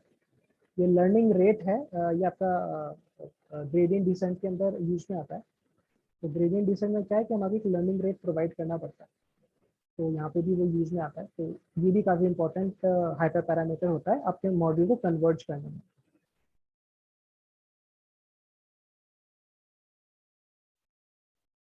तो जनरल पैरामीटर देखते हैं एक बार क्या होता है। These parameters guide the overall functioning of XGBoost model. Okay. In this section, we will discuss 3 hyperparameters: booster, verbosity, और nthread. Okay. ये 3 पैरामीटर्स है जो हम देखेंगे जनरल पैरामीटर्स में, और इसमें और भी सारे होते हैं। अगर आपको सारे हाइपर पैरामीटर्स जानने हैं तो ये वाला जो लिंक है इसके ऊपर आप क्लिक करके जान सकते हो इसके सारे हाइपर पैरामीटर्स के बारे में। बट अभी यहाँ पे हम सिर्फ इम्पोर्टेंट हाइपर पैरामीटर्स ही डिस्कस करेंगे। सो पहला हम बूस्टर देखते हैं कि क्या होता है बूस्टर। तो आपका जो बूस्टिंग होता है वो किस टाइप से आपका बूस्टिंग हो वो ये डिफाइन करता है कि बूस्टर डिफॉल्ट वैल्यू होती है जीबी ट्री। तो बेसिकली आपका ग्रेडियंट बूस्टिंग ट्रीज ये बनाता है। डिफॉल्ट आपका बूस्टर का टाइप होता है ग्रेडियंट बूस्टिंग ट्रीज। तो booster parameter helps us to choose which booster to use. Okay, it helps us to select the type of model to run at each iteration, कि आपका हर जो iteration होगी उसमें किस टाइप का आप बेसिकली बूस्टिंग टेक्निक आप यूज करना चाहते हो। 3 ऑप्शन होते हैं इसमें आपके पास। एक होता है जीबी ट्री, ये आपका डिफॉल्ट है। दूसरा है जीबी लीनियर, और फिर है आपका डार्ट। ओके, सो बेसिकली आपका जीबी लीनियर होता है, ये आपका लीनियर डेटा सेट पे यूज होता है और उसके अंदर ही आपको अच्छा परफॉर्मेंस देता है। बट नॉर्मली जीबी ट्री आपका ज़्यादा यूज होता है। सो GB tree and dart use tree based models while GB linear uses linear models. Okay, तो ये आपकी बूस्टिंग टेक्निक्स होती है आपके XGBoost की। ओके, डिफॉल्ट आपका जीबी ट्री होता है, बट अगर आप चेंज करना चाहो कभी आपका लीनियर डेटा हो तो आप जीबी लीनियर करके भी यूज कर सकते हो। तो ये एक इम्पॉर्टेंट पॉइंट था यहाँ से। नेक्स्ट आता है वर्बोसिटी। ओके, और ये जो वर्बोसिटी के वैल्यूज है बेसिकली कांस्टेंट रहता है आपके डिफरेंट एल्गोरिदम्स में भी। तो ये जनरल फिनोमिना है। वर्बोसिटी है डिफॉल्ट, इसकी वैल्यू 1 है, आप चाहते हो उसको चेंज कर सकते हो। वर्बोसिटी क्या काम में आता है? वर्बोसिटी is used for printing messages. Basically जब आप मॉडल फिट करते हो तो उसको उसकी आपको अगर इंफॉर्मेशन देखनी है कि वो अंदर कैसे ट्रेन कर रहा है तो वर्बोसिटी काम में आता है। ठीक है, कि सपोज कर आप मॉडल ट्रेन कर रहे हो बट आपको वो ट्रेन नहीं हुआ, उसमें कुछ गलत ढंग से ट्रेन हो रहा है, कन्वर्ज नहीं हो रहा, तो आपको कैसे पता पड़ेगा? अभी तो क्या है, हमारा जो डेटा सेट है काफ़ी छोटा होता है, तो आपके normally with in a minute आपका पूरा ट्रेनिंग हो जाता है। बट नॉर्मली क्या होता है, डेटा सेट काफ़ी बड़े होते हैं और यूजुअली कई घंटे लगते हैं आपका ट्रेनिंग होने में। तो उस टाइम पे अगर आप वर्बोसिटी अगर आप यूज़ नहीं करोगे तो हो सकता है कि आपको पता ना पड़ पाए कि आपका मॉडल कन्वर्ज हो रहा है कि नहीं हो रहा है, या गलत डायरेक्शन में ट्रेन हो रहा है क्या। ओके, ओवर फिटिंग पे चले गया, ओके, या अंडर फिट ही रह रहा है अभी भी। इसलिए वर्बोसिटी इंपॉर्टेंट होता है ताकि आप ट्रेन होते हुए देख सको आपके मॉडल की परफॉर्मेंस कैसी आ रही है। तो इसकी क्या क्या वैल्यू होता है? अगर आप वर्बोसिटी इक्वल टू 0 करोगे तो आपका मॉडल साइलेंट पे चलेगा, कोई मैसेज नहीं देगा, कोई आपको लॉग्स ये नहीं देगा कि आपका कैसा ट्रेनिंग चल रहा है। वर्बोसिटी इक्वल टू 1 करोगे जो कि डिफॉल्ट होता है, तो मॉडल ट्रेन करते हुए कोई वार्निंग आती है या कोई एरर आता है तो वो आपको शो होगा। कोई भी वार्निंग आएगी आपका मॉडल आपको शो करेगा कि ये आपकी वार्निंग आई। ओके, सेकंड अगर आप 2 डालते हो तो ये आपको फिर इन्फो देगा। ओके, कि आपका इस तरीके से आपका हो रहा है ट्रेन, ये आपका मतलब इस इटरेशन पे आपका इतना ट्रेनिंग लॉस है, इतना आपका वैलिडेशन लॉस है, नेक्स्ट इटरेशन पे आपका इतना ट्रेनिंग लॉस है, इतना वैलिडेशन लॉस है, वो आपको वर्बोस इक्वल टू 2 पे मिलेगा। वर्बोस इक्वल टू 3 पे आपकी और डिटेल्स आ जाती है, फिर आपकी हर स्टेप की डिटेल्स आ जाएगी कि आपका इतना इसमें ट्रेनिंग टाइम लगा, इतने इसमें आपका जो लर्निंग रेट किस टाइप से आपकी चेंज हुई। ओके, या आपका लॉस फंक्शन है वो इस तक कन्वर्ट किया नहीं किया, वो मतलब ये डीबग वाले मोड पे आ जाता है कि जब आप फाइंड करना चाहते हो कि आपके मॉडल ने कहाँ पे गलती की। ओके, तो ये हाईएस्ट वर्बोसिटी होती है। तो वर्बोसिटी इस टाइप से आप यूज कर सकते हो। यूजफुल है इनिशियली, जब सपोज करो आप ट्रेन कर रहे हो और आपको डिजायर्ड रिजल्ट नहीं मिल रहे हैं, तो इस टाइप से आप वर्बोसिटी यूज कर सकते हो ये देखने के लिए कि इंटरनली आपका कैसे परफॉर्म कर रहा है मॉडल, कि कहीं उसके एरर्स में लाइक ट्रेनिंग एरर है या वैलिडेशन एरर है, कुछ अलग तो नहीं आ रहा। बेसिकली ऐसा नहीं आना चाहिए कि बहुत कम आ रहा है, कभी तो बहुत कम वैल्यू आ रही है, फिर कभी बहुत ज़्यादा स्पाइक हो गई वैल्यू, फिर वापस कम आ गई वैल्यू, फिर अचानक बहुत ज़्यादा स्पाइक हो गई। तो इस टाइप की अगर ट्रेनिंग है तो definitely there is something going wrong in your training. Okay, तो रिलायबल रिजल्ट्स को नहीं देगा। तो इस टाइप से आप वर्बोसिटी यूज कर सकते हो, और ये आपका डिफरेंट एल्गोरिदम्स में भी आप यूज कर सकते हो वर्बोसिटी। तो जनरल हाइपर पैरामीटर्स में नेक्स्ट आता है एन थ्रेड। ओके, सो एन थ्रेड क्या होता है? एन थ्रेड है डिफॉल्ट इसमें होता है आपका maximum number of threads available if not set. So n thread क्या होता है? Basically this is the number of parallel thread used to run execution. तो आपने जैसे देखा होगा रैंडम फॉरेस्ट के अंदर भी था कि आपका मतलब पैरेलल प्रोसेसिंग करने के लिए। ओके, तो यहाँ भी क्या है कि आप इसमें बता सकते हो कि आपको आपके कितने सीपीयू कोर्स हैं बेसिकली वो आपको यूज करने हैं। ओके, इस एल्गोरिदम की स्पेशलिटी ये भी है जो बाकी एल्गोरिदम की नहीं है कि ये आपका जीपीयू यूज कर सकता है। ओके, ये आपका जीपीयू यूज कर सकता है। तो जस्ट लाइक अगर आपके पास बहुत बड़े डेटा सेट वगैरह हैं तो उस पर क्या कर सकते हो आप? कैगल पे यूज कर सकते हो।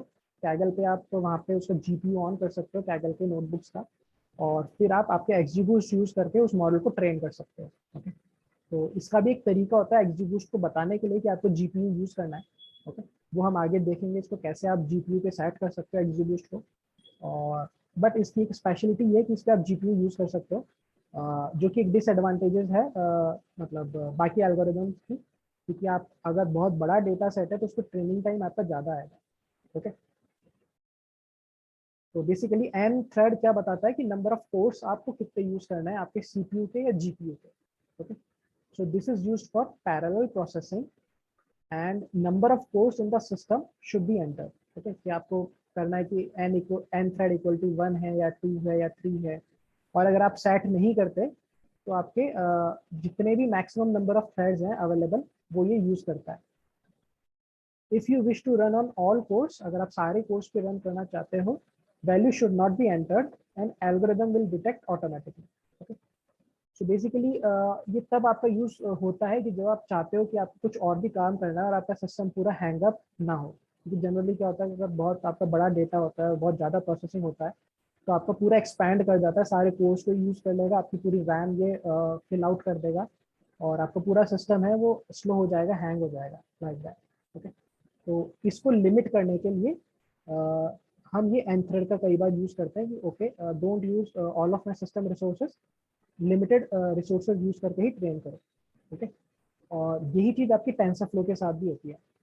बेसिकली टेंसरफ्लो भी क्या करता है कि जब वो मॉडल ट्रेन करता है, जस्ट लाइक आपका ऑब्जेक्ट डिटेक्शन या इमेज वाले जो मॉडल्स होते हैं इमेज क्लासिफिकेशन के, जब आप ट्रेनिंग चलाते हो बेसिकली जीपीयू पे, तो उसमें भी आपको जीपीयू को ओवरफ्लो कर देता है। तो वहाँ पर भी आप उसको लिमिट करते हो कई बार कि just like don't use all the system resources. Okay, आप स्पेसिफाई करते हो। और ऐसा इसलिए भी किया जाता है क्योंकि सपोज कई बार क्या होता है कि आपका सिस्टम इतना ओवरफ्लो कर देता है कि आपकी ट्रेनिंग रुक जाती है और ट्रेनिंग में एरर आ जाता है, इनसफिशिएंट मेमोरी का and something like that. Okay, उस चीज को भी अवॉइड करने के लिए कि ओके मेरे ट्रेनिंग में कोई एरर ना आए और स्मूथली ट्रेनिंग चल जाए, उसके लिए भी हम इसको लिमिट करते हैं बेसिकली कई बार। ओके, बट जितने डेटा सेट्स पे हम काम करेंगे, जिस साइज के डेटा सेट्स पे हम काम करेंगे, हमारे पास ऐसी प्रॉब्लम नहीं आने वाली। बट फिर भी मैंने आपको यहाँ पे बताया कि इस टाइप से आती है प्रॉब्लम। तो जनरल पैरामीटर्स हो गए। अभी हम बूस्टर पैरामीटर्स पे चलेंगे, क्योंकि बूस्टर पैरामीटर्स आपके कौन कौन से हैं और किस टाइप से आप यूज करते हैं। तो आपके पास दो टाइप के होते हैं बूस्टर पैरामीटर, एक है ट्री बूस्टर होता है और एक लीनियर बूस्टर होता है। ओके, तो मोस्ट ऑफ द टाइम्स आपका ट्री बूस्टर यूज आता है, और आज हम ट्री बूस्टर के बारे में ही पढ़ेंगे। और लीनियर बूस्टर के बारे में मतलब बहुत ही रेयरली यूज आता है, और अगर आपको पढ़ना है तो आप यहाँ पे जाके उसके हाइपर पैरामीटर्स देख सकते हो। बट ट्री बूस्टर के भी काफ़ी सारी हाइपर पैरामीटर्स होते हैं, तो एक बार देख लें उसके हाइपर पैरामीटर्स।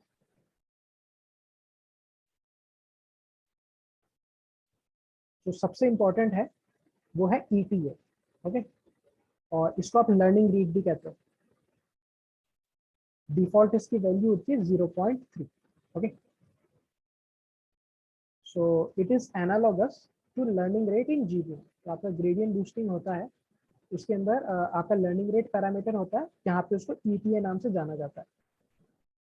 तो व्हाट इज दिस ETA और लर्निंग रेट? बेसिकली क्या होता है ये? It is the step size shrinkage used in update to prevent overfitting. Basically क्या होता है, ये आपका स्टेप साइज होता है।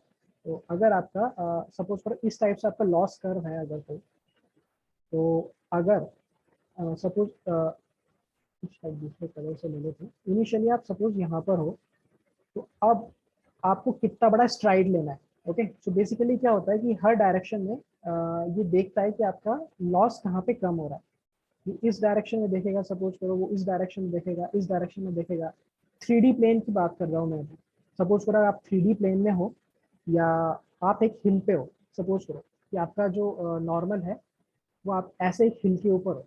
ओके, उसको एक 3D में इमेजिन करो जिसमें आप हिल के ऊपर हो, और सपोज करो कि आप यहाँ पर हो अभी। ओके, तो अब आपके पास यहाँ पर जाने के लिए कई ऑप्शन है कि आप यहाँ से भी उतर के जा सकते हो, आप यहाँ से भी उतर के जा सकते हो।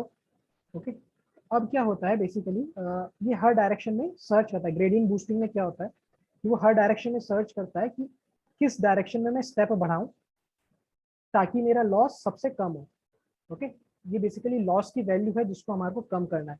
ओके, सो इसमें क्या होता है कि आपका हर डायरेक्शन में सर्च करता है। इसको आप इस टाइप से अज्यूम कर सकते हो कि एक ब्लाइंड मैन है, एक ब्लाइंड मैन है जिसको आपने एक लैंडस्केप पे ऐसे छोड़ दिया है। अब उसको नीचे उतरना है। ओके, उसको बस ये पता है कि उसको नीचे उतरना है। ओके, तो अब वो देखेगा कि अच्छा मैं कौन सी डायरेक्शन है जहाँ पे मेरी ढलान है, जहाँ पे मेरी स्लोप है बेसिकली। तो वो चेक करता है कि कहाँ पे मेरी स्लोप सबसे ज़्यादा है जिससे मैं नीचे उतर सकता हूँ। ओके, तो सपोज करो उसको ये वाली डायरेक्शन के अंदर स्लोप सबसे ज़्यादा नहीं है। ओके, तो वो डिसाइड करेगा अच्छा मेरे को इस डायरेक्शन में नीचे उतरना है, इस डायरेक्शन में मैं एक स्टेप लूंगा। तो जब वो इस डायरेक्शन में एक स्टेप लेता है तो दिस लर्निंग रेट, ये जो लर्निंग रेट है ये उसके स्टेप का साइज है कि कितना बड़ा स्टेप लेना है। ओके, तो लर्निंग रेट क्या है, ये उसकी स्टेप की साइज है कि अगर आपको डायरेक्शन मिली जिस डायरेक्शन में उतरना है तो कितना बड़ा स्ट्राइड लेना है आपको। ओके, तो सपोज करो उसने यहाँ से यहाँ पे स्ट्राइड मारा, तो अब उसकी पोजीशन ये हो गई। ओके, तो एक इटरेशन पे वो यहाँ से यहाँ पे आया। अब वो वापस हर डायरेक्शन में सर्च करेगा कि उसका स्लोप सबसे उसका स्लोप कहाँ पर है सबसे ज्यादा। ओके, कहाँ पे डाउनवर्ड जा रहा है। फिर सपोज करो उसको मिला डायरेक्शन कि ये वाला डायरेक्शन है, अब इस वाले डायरेक्शन में मेरा स्लोप सबसे ज्यादा नीचे जा रहा है। तो अब वो इस यहाँ पे एक और स्ट्राइड मारेगा। ओके, इतना ही बड़ा। फिर ऐसे करते करते स्ट्राइड करते करते वो इवेंचुअली ये जो मिनिमम पॉइंट है वो यहाँ तक पहुंच जाएगा। तो आपकी लर्निंग रेट क्या होता है, ये आपका स्ट्राइड होता है, बेसिकली स्टेप साइज होता है आपका, जो ग्रेडियंट डिसेंट के अंदर यूज आता है ये। और ये काफी इंपॉर्टेंट पैरामीटर है। क्यों इंपॉर्टेंट पैरामीटर है, जस्ट लाइक मैं एग्जांपल देता हूँ, एक एग्जांपल से समझना कि सपोज करो अगर मेरा लर्निंग रेट बहुत ज़्यादा कर दूँ मैं। ओके, लर्निंग रेट बहुत ज़्यादा है तो सपोज करो यहाँ पर है लर्निंग रेट मेरा, और फिर उसने डिसाइड किया अच्छा यहाँ पे इस डायरेक्शन में नीचे उतरना है। ये भी 2D स्पेस ही मानो आप, 3D मत मानना इसको। इस डायरेक्शन में नीचे उतरना है तो यहाँ पे मेरा उतर गया पॉइंट नीचे। ओके, तो ये मेरा स्ट्राइड आ गया। नेक्स्ट यहाँ पे है, अब ये देखेगा कि मेरा स्लोप कहाँ पे कम हो रहा है, तो उसको डायरेक्शन पता पड़ गया, इस डायरेक्शन में जाना है। अब ये स्ट्राइड देखेगा, तो नेक्स्ट स्ट्राइड सपोज करो फिर ये यहाँ पे मारेगा। ओके, तो अब इसका इतना बड़ा ये स्ट्राइड हो गया। ओके, यहाँ पे आ जाइए। अब ये देखेगा कि नेक्स्ट मेरा यहाँ पर है, इस डायरेक्शन में कम हो रहा है, तो फिर ये स्ट्राइड लेके यहाँ पर आ जाएगा। ओके, फिर कहेगा, फिर देखेगा कि अच्छा वापस इस डायरेक्शन में है, तो ये ऑसिलेटिंग मेरा होता रहेगा। ओके, और कभी ये कन्वर्ज नहीं करेगा यहाँ पे क्योंकि मेरा स्टेप साइज काफी बड़ा है। और ऐसा भी हो सकता है कि ये कन्वर्ज ना करे और दूसरी डायरेक्शन में चले जाए। ओके, जस्ट लाइक ऑसिलेट होता होता। तो ये होता है इम्पैक्ट मेरा लर्निंग रेट का। ऑन द अदर हैंड, अगर इसी का दूसरा एग्जांपल लें, अगर मेरी लर्निंग रेट काफ़ी कम हो जाए, अगर मेरी लर्निंग रेट काफ़ी कम है तो क्या होगा कि सपोज इनिशियली मेरा पॉइंट यहाँ पर है, तो उसको पता है कि इस डायरेक्शन में जाना है और मेरी लर्निंग रेट बहुत कम है, तो एक बहुत ही छोटा स्टेप लेगा वो। ओके, बहुत ही छोटा स्टेप लेगा उस डायरेक्शन में, और फिर वो इटरेट करेगा, वापस ट्रेनिंग होएगी और फिर नेक्स्ट इटरेशन में वापस वो एक छोटा स्ट्राइड लेगा। तो ऐसे करते करते वो सही डायरेक्शन में जा रहा है बट उसका ट्रेनिंग टाइम काफ़ी बढ़ जाएगा। ओके, तो ये कई टेक्निक्स होता है यहाँ पे ग्रेडियंट डिसेंट के अंदर भी कई टेक्निक होते हैं।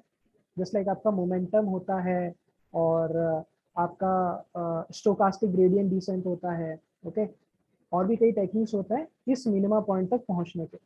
ओके, तो डिफरेंट डिफरेंट टेक्निक्स होता है यहाँ पे कि आपको किस तरीके से ऑप्टिमाइज किया जाए। फॉर एग्जांपल एक एग्जांपल मैं बताता हूँ कि सपोज करो स्टार्टिंग आपका यहाँ से हो रहा है और इसमें क्या होता है आप एडजस्ट करते हो बेसिकली लर्निंग रेट इस वाले केस में। तो स्टार्टिंग में आप बड़ी स्ट्राइड्स लेते हो कि आप बड़ी स्ट्राइड्स लेके आप एरर कम कर रहे हो, और जैसे जैसे आप मिनिमा के पास ऐसे पहुंचते जाते हो वैसे वैसे आपकी जो लर्निंग रेट है वो अपने आप ही कम होती जाती है। ओके, अपने आप ही कम होती जाती है। तो इससे क्या है कि आप कम टाइम में आप अच्छे रिजल्ट पे कन्वर्ज करोगे। स्टार्टिंग में आप बड़ी स्ट्राइड्स लोगे और जैसे जैसे आप की इटरेशंस बढ़ती जाएगी वैसे वैसे आप लर्निंग रेट को आप कम करते जाओगे। तो इस टाइप से कई मेथड्स में से एक ये मेथड होता है आपका ऑप्टिमाइजेशन करने का ग्रेडियंट डिसेंट एल्गोरिथम के। ओके, सो इसलिए आपका लर्निंग रेट इम्पोर्टेंट है। ओके, तो वापस इस डेफिनेशन पे आते हैं। आफ्टर ईच बूस्टिंग स्टेप, कि हर बूस्टिंग स्टेप पे we can directly get the weights of new features and ETA shrinks the feature weights to make the boosting process more conservative. Okay, तो basically क्या है कि आपका जो ETA होता है वो आपका कन्वर्ज करता है और आपके जो वेट्स होते हैं बेसिकली फीचर्स को उनको और श्रिंक कर देता है। ओके, तो इस तरीके से आपका जो एल्गोरिथम है वो कन्वर्ज करता है। It makes the model more robust by shrinking the weights on each step. Okay, range इसकी होती है 0 से 1, आप 0 से 1 तक है, डिफॉल्ट इसकी 0.3 है, बट इसकी जो टिपिकल वैल्यूज है जो यूज होती है 0.01 है, 0.02 है, या कई केसेस में 0.001 भी यूज में लेते हैं। ओके, तो इससे ये हो जाता है अगर आपके पास स्मॉल डेटा सेट है। ओके, तो ये स्मॉल डेटा सेट है तो आपके पास टाइम का लिमिटेशन नहीं है, आप हो सकता है आप 5-6 मिनट और लग जाएंगे, इससे ज़्यादा क्या होगा। बट स्मॉल लर्निंग रेट से जब आप ट्रेन करते हो तो बेसिकली ये है कि आपका मॉडल अच्छा कन्वर्ज होता है। ओके, तो स्मॉल डेटा सेट्स में आप छोटी लर्निंग रेट ले सकते हो।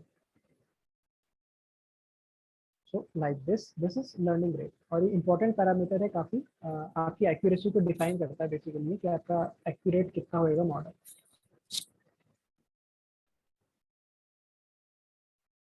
नेक्स्ट आते हैं गामा के ऊपर। तो पहला आपका लर्निंग रेट था जिसको ETA बोलते थे। नेक्स्ट आता है गामा के ऊपर। So what is this gamma? Gamma है a node is split only when the resulting split gives a positive reduction in loss function. So जिस लॉस फंक्शन के बारे में मैं आपको ऊपर बता रहा था कि आपका बेसिकली जो लॉस होता है उसको वो कैलकुलेट करता है कि आपका कितना रिडक्शन हुआ, इस स्प्लिट पे कितना रिडक्शन हुआ लॉस का। तो बेसिकली वो गामा डिसाइड करता है, वो गामा की वैल्यू होती है। तो गामा क्या होता है, दोबारा से मैं रीड कर रहा हूँ। A node is split only when resulting split gives a positive reduction in loss function. आपका जो लॉस फंक्शन होता है उसमें पॉजिटिव रिडक्शन होना चाहिए। ओके, और कितना होना चाहिए वो इसकी वैल्यू पे डिपेंड करता है। Gamma specifies the minimum loss reduction required to make a split. Okay, कि आपका जो मिनिमम लॉस इतना रिड्यूस होना चाहिए तभी आप स्प्लिट करो। It makes the algorithm more conservative. अगर आप इसकी वैल्यू ज़्यादा बढ़ा दोगे तो बेसिकली आपकी स्प्लिटिंग की कंडीशन काफ़ी हार्ड हो जाएगी। तो आपका जो एल्गोरिदम है वो बहुत कंजर्वेटिव होएगा। The values can very depending on loss functions and should be tune. Okay, तो इसकी कोई फिक्स वैल्यू नहीं होती और इसको आपको बेसिकली ग्रिड सर्च सीवी के थ्रू आपको इसको ट्यून करना चाहिए। Okay, the larger gamma is the more conservative the algorithm will be. और इसकी रेंज होती है 0 से इंफिनिटी। तो जैसे जैसे आप गामा की वैल्यू बढ़ाते जाओगे वैसे वैसे आपका जो मतलब एल्गोरिदम है बेसिकली वो और कंजर्वेटिव होता जाएगा। कंजर्वेटिव से मतलब है कि पैटर्न्स को वो पिक नहीं करेगा बेसिकली।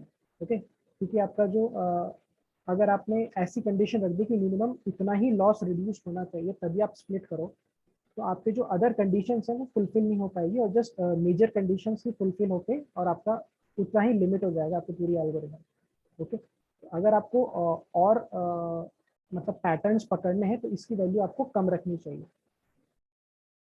तो बेसिकली एक ये हाइपर पैरामीटर है एडजस्ट करने के लिए। अगर आप इसकी वैल्यू एकदम कम हो रखोगे या कुछ भी नहीं रखोगे तो आपका ओवरफिटिंग में चला जाएगा। जैसे जैसे बढ़ाते जाओगे वैसे अंडर फिट की तरफ जाएगा। तो बेसिकली बीच में वैल्यू होती है जिससे आप इसका नॉर्मल बिहेवियर सेट कर सकते हैं।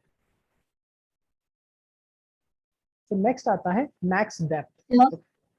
यस सर, यस सर जो आपने रेंज बताया 0 और इनफिनाइट, इसमें 0 इंक्लूडेड है या सिर्फ Yes. ये 0 और इनफिनाइट एक्सक्लूडेड है?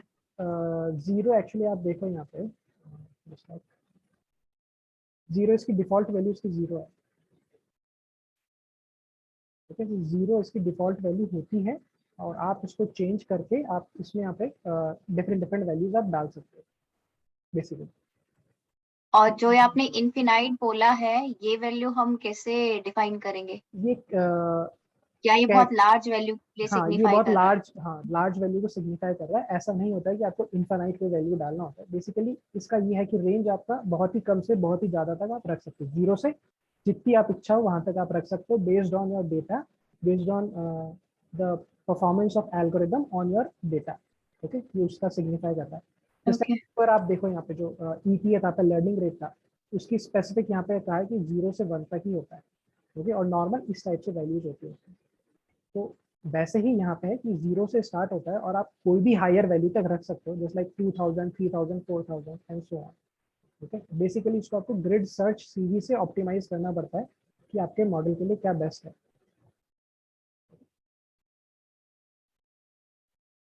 सो नेक्स्ट आते हैं मैक्सिमम डेप्थ के ऊपर। सो मैक्स डेप्थ है, ये हमने रैंडम फॉरेस्ट और डिसीजन ट्रीज में दोनों में पढ़ा है और वही सेम आपका यहाँ पे यूज हो रहा है। मैक्सिमम डेप्थ क्या होता है? बेसिकली आपका जो ट्री यहाँ पे क्रिएट होता है, डिसीजन ट्री क्रिएट होता है, उसकी कितनी डेप्थ होनी चाहिए। डिफॉल्ट इसमें 6 होता है, आप इसको चेंज भी कर सकते हो। सो मैक्स डेप्थ क्या है? The maximum depth of a tree same as GBM। GBM के अंदर भी आपका मैक्स डेप्थ फीचर होता है, तो उसी तरीके से आपका यहाँ भी मैक्स डेप्थ होता है। It is used to control overfitting as higher depth will allow model to learn relations very specific to a particular sample. Okay, इसको यूज किया जाता है ताकि ओवरफिटिंग को आप रिड्यूस कर सको, क्योंकि जस्ट लाइक हमने डिसीजन ट्री के केस में देखा था कि मैक्स डेप्थ वहाँ पे फुल होता है एकदम, तो आपका जो ट्री होता है वो पूरा फुल ग्रो करता है और उससे आपके ओवरफिटिंग होता है। तो यहाँ पे इसकी डिफॉल्ट 6 है वैल्यू, आप चाहो तो इसको कम ज़्यादा कर सकते हो।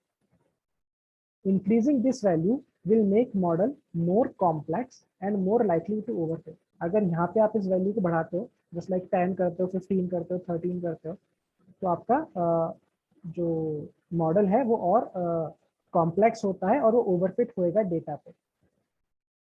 द वैल्यू 0, यहाँ पे 0 value is only accepted in loss guided growing policy when tree underscore method is set as his. Okay, and it indicates no limit on depth. तो बेसिकली यहाँ पे जो 0 वैल्यू होती है, 0 वैल्यू अगर आप डालते हो मैक्स डेप्थ में, तो इसका मतलब होता है कि कोई लिमिट नहीं है। ओके, आपका ट्री ग्रो करने की, और ये तभी होता है जब आप ट्री मेथड हिस्ट आप चूज करते हो। इस हिस्ट मेथड के बारे में हम नीचे पढ़ेंगे क्या होता है हिस्ट। ओके, तो आपका ये 0 वैल्यू तभी आती है जब आप ट्री मेथड है वो हिस्ट यूज करते हो यहाँ पे। Okay, we should be careful when setting large values of max depth. Okay, large value जब हम सेट करें तो हमारे को थोड़ा केयरफुल होना चाहिए, because XGBoost aggressively consumes memory when training a deep tree. Okay, तो बेसिकली ये बहुत ही एग्रेसिवली मेमोरी कंज्यूम करता है। अगर आप बहुत ही बड़ा ट्री, अगर डीप आप ट्री बना दोगे तो आपका मेमोरी बहुत ज़्यादा कंज्यूम करेगा और हो सकता है कि आपको एरर प्रोड्यूस कर दे। ओके, तो इस टाइप से केयरफुल रहना चाहिए थोड़ा। अपार्ट फ्रॉम ओवरफिटिंग तो होएगा ही होएगा, हो सकता है आपका ट्रेनिंग भी कई केसेस में ना हो। इसकी रेंज होती है 0 से इनफाइनाइट, 0 इसकी मिनिमम है और इनफाइनाइट मतलब जितना आप रखना चाहो उतना रख सकते हो। तो 0 is only acceptable in loss guided growing policy when tree method is set as hist। ये ऊपर भी देखा था मैंने।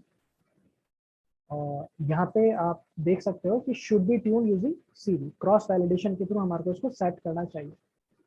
टिपिकल वैल्यू होती है 3 to 10। ओके, नॉर्मली आप 3 से 10 तक इसको सेट करते हो। ज़्यादा कम कर दोगे तो बिल्कुल ही लर्न नहीं करेगा, ज़्यादा बढ़ा दोगे तो बहुत ज़्यादा लर्न कर जाएगा। ओके, सो बेसिकली 3 to 10 इसकी टिपिकल वैल्यूज होती है और इसके बीच रख के आप क्रॉस वैलिडेशन से चूज कर सकते हो कि किस पे आपका बेस्ट रिजल्ट आ रहा है। ओके, नेक्स्ट है मिनिमम चाइल्ड वेट। तो मिनिमम चाइल्ड वेट है, डिफॉल्ट इसका वैल्यू 1 है। अब देखते हैं what is this minimum child weight. It defines the minimum sum of weights of all observations required in a child. तो बेसिकली एग्जीक्यूशन में क्या होता है कि आपका जब आपका किसी नोड से आपका चाइल्ड क्रिएट होता है बेसिकली, तो उसके अंदर क्या है कि आपका कितना वेट होना चाहिए बेसिकली उस चाइल्ड का। ओके, तो वो ये डिसाइड करता है। तो इसमें जैसा कि हमने देखा था कि ऊपर कि आपका जो लॉस है वो लॉस फंक्शन कम होना चाहिए, तो उस लॉस फंक्शन को यूज करते हुए ही आपका वेट्स कैलकुलेट होते हैं बेसिकली। ओके, कि आपका क्या स्प्लिट है और फिर आपका कितना वेट हो रहा है। तो ये चाइल्ड का वेट होता है बेसिकली, इनके जो नोड्स हैं ये इनका सम होता है। Okay, minimum sum of weights of all observation required in a child. तो ये आपका मिनिमम ये जो चाइल्ड वेट होता है वो इस टाइप से होता है, और मिनिमम चाइल्ड वेट को सेट करके हम यहाँ पे डिफाइन कर सकते हैं कि वेदर आप यहाँ पे चाइल्ड क्रिएट करो या ना करो इस नोड से। So this is similar to minimum child leaf in GBM, but not exactly. This refers to minimum sum of weights of observations, while GBM has minimum number of observations. Okay, GBM में आपका होता है ये minimum number of observations, और यहाँ पे होता है sum of weights of observations, कि आपके जितने भी observations है जिससे वो बन रहा है आपका, ये आपका जो child node बन रहा है, और उनके weights का sum है basically. It is used to control overfitting, कि आपका ओवरफिटिंग को कंट्रोल करने के काम में आता है। ओके, क्योंकि आप यहाँ पे डिसाइड कर सकते हो कि वेदर आपका यहाँ पे चाइल्ड क्रिएट हो या ना हो, और ये बेसिकली आप उसमें वेट डिफाइन कर सकते हो कि इतना वेट है तभी हो, इससे कम है तो यहाँ पे चाइल्ड तो नहीं, तो आपको नोड से चाइल्ड क्रिएट नहीं करना। Higher value prevents a model from learning relations while which might be highly specific to a particular sample selected for a tree. Okay, तो सेम जैसे डिसीजन ट्री में होता है उस टाइप से ही होता है यहाँ पे। वहाँ पे आपका मिनिमम सैंपल लीफ होता है बेसिकली, और यहाँ पे मिनिमम चाइल्ड वेट है।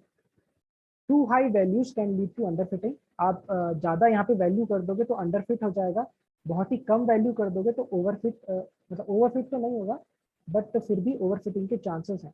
बट हाई वैल्यू कर दोगे तो डेफिनेटली आपका अंडरफिटिंग होएगा। ओके, क्योंकि वो ज़्यादा चाइल्ड नोड बना ही नहीं पाएगा डिसीजन के लिए। Hence, it should be tuned using CV. तो क्रॉस वैलिडेशन से आपको इसको ट्यून करना चाहिए। The larger minimum underscore child weight is, the more conservative the algorithm will be. Okay, तो जितना ज्यादा आपका वेट होगा उतना ही कंजर्वेटिव आपकी एल्गोरिदम होगी, मतलब वो अंडर फिटिंग की तरफ जाएगी। इसकी रेंज होती है 0 से इन्फिनिटी बेसिकली, आप कितनी भी वैल्यू रख सकते हो, इसकी नेगेटिव नहीं जाता। ओके, डिफॉल्ट इसमें 1 होता है। तो this is minimum child weight. ये आता है सब सैंपल। ओके, तो सब सैंपल क्या डिनोट करता है बेसिकली, इसमें जो आपके ट्रीज बनते हैं, ओके, सीक्वेंशियल आपके ट्रीज बनते हैं, उसके अंदर है कि आपका कितना आपका जो है ऑब्जर्वेशंस है वो आपका यहाँ पे यूज होएगा। ओके, तो सब सैंपल की डिफॉल्ट वैल्यू होती है 1। तो सब सैंपल क्या डिनोट करता है, it denotes the fraction of observations to be randomly sampled for each tree. Okay, so suppose there are 100 observations, तो एक आपका ट्री है, तो उस पे आपने सपोज करो आपने 1 का मतलब होता है 100%। आप सपोज करो आपने यहाँ पे 0.75 दे रखा है।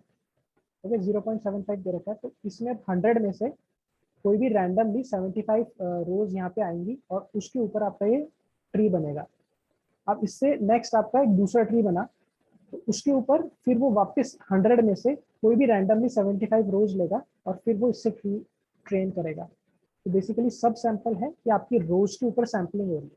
ओके, कि रोज के ऊपर आपका कितना परसेंट डेटा जब भी आप ट्री बनाओ तब अवेलेबल रहे। तो sub sample ratio of training instances, कि आपका जो ट्रेनिंग इंस्टेंसेस होता है उसका sub sample ratio. Setting it to 0.5 means that XGBoost would randomly sample half of the training data prior to growing trees. Okay, तो अगर आप इसको 0.5 सेट करते हो तो जब भी वो ट्री बनाएगा तो आपके आधे डेटा से ही वो ट्री बनाएगा। रैंडमली कोई भी आधी रोज ले लेगा और फिर उस पर ट्री बनाएगा, फिर जब नेक्स्ट ट्री बनाएगा तो वापस रैंडमली आपका आधी रोज वो लेगा। तो इससे क्या होता है कि आपका दिस विल प्रिवेंट ओवरफिटिंग। तो आपका कोई भी एक ट्री है वो पूरा पैटर्न लर्न नहीं कर पाएगा, तो ओवरफिटिंग बचेगी। Sub sampling will occur once in every boosting iteration. Okay, तो आपका जो बूस्टिंग इटरेशन है, जैसे लाइक आपका यहाँ पे बूस्टिंग हुआ, ओके, तब आपका सब सैंपल हुआ, फिर नेक्स्ट जब बूस्टिंग होगा तब आपका सब सैंपल होगा। इस टाइप से आपकी सब सैंपलिंग होती है। लोअर वैल्यूज मेक एल्गोरिदम मोर कंजर्वेटिव, मतलब अगर आप बहुत ही लोअर वैल्यू कर दोगे, जैसे लाइक 0.2 कर दिया सपोज करो आपने, या 0.1 कर दिया, तो आपकी जो मॉडल है वो अंडरफिट की तरफ जा सकता है, तो कंजर्वेटिव मॉडल बनेगा। And prevents overfitting, but too small values might lead to underfitting. Okay, तो ज़्यादा छोटी वैल्यूज भी आपके अंडरफिटिंग हो जाएगा।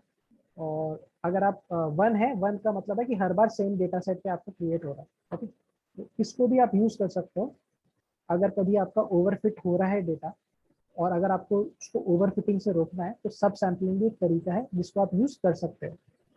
इसकी टिपिकल वैल्यूज है 0.5 से 1 तक। ओके, रेंज इसकी 0 से 1 तक होती है। तो 0 इज नॉट इंक्लूडेड। जब भी आपका ऐसा आता है ना, आपके जो भी ब्रैकेट्स होता है, ब्रैकेट्स का मतलब है कि वो वाला नंबर इज नॉट इंक्लूडेड। जिस लाइक अगर यहाँ पे 0 है और यहाँ पे 2 है सपोज हो रहा है, तो 0 और 2 के बीच में होगा ये वैल्यू। ओके, बट कभी अगर आपके स्टैटिस्टिक्स में इस टाइप का आता है ना रेंज, कि सपोज करो 0 से 1, 0,1, इसका मतलब है कि 0 से लेके 1 तक है और 0 और 1 दोनों इंक्लूडेड है। तो अभी आप यहाँ पे देखो कि ये 0 और 1 इस टाइप से है। यहाँ पे स्क्वायर ब्रैकेट, मतलब ये आपका स्मॉल ब्रैकेट है, यहाँ पे आपका स्क्वायर ब्रैकेट है, तो ये वाला टर्म इंक्लूडेड है। जैसे आप देख सकते हो उसकी डिफॉल्ट वैल्यू भी 1 है, बट अगर आप सब सैंपल 0 कर दोगे तो मतलब कोई भी डेटा नहीं है जिससे वो ट्रेन है। ओके, तो लाइक दिस।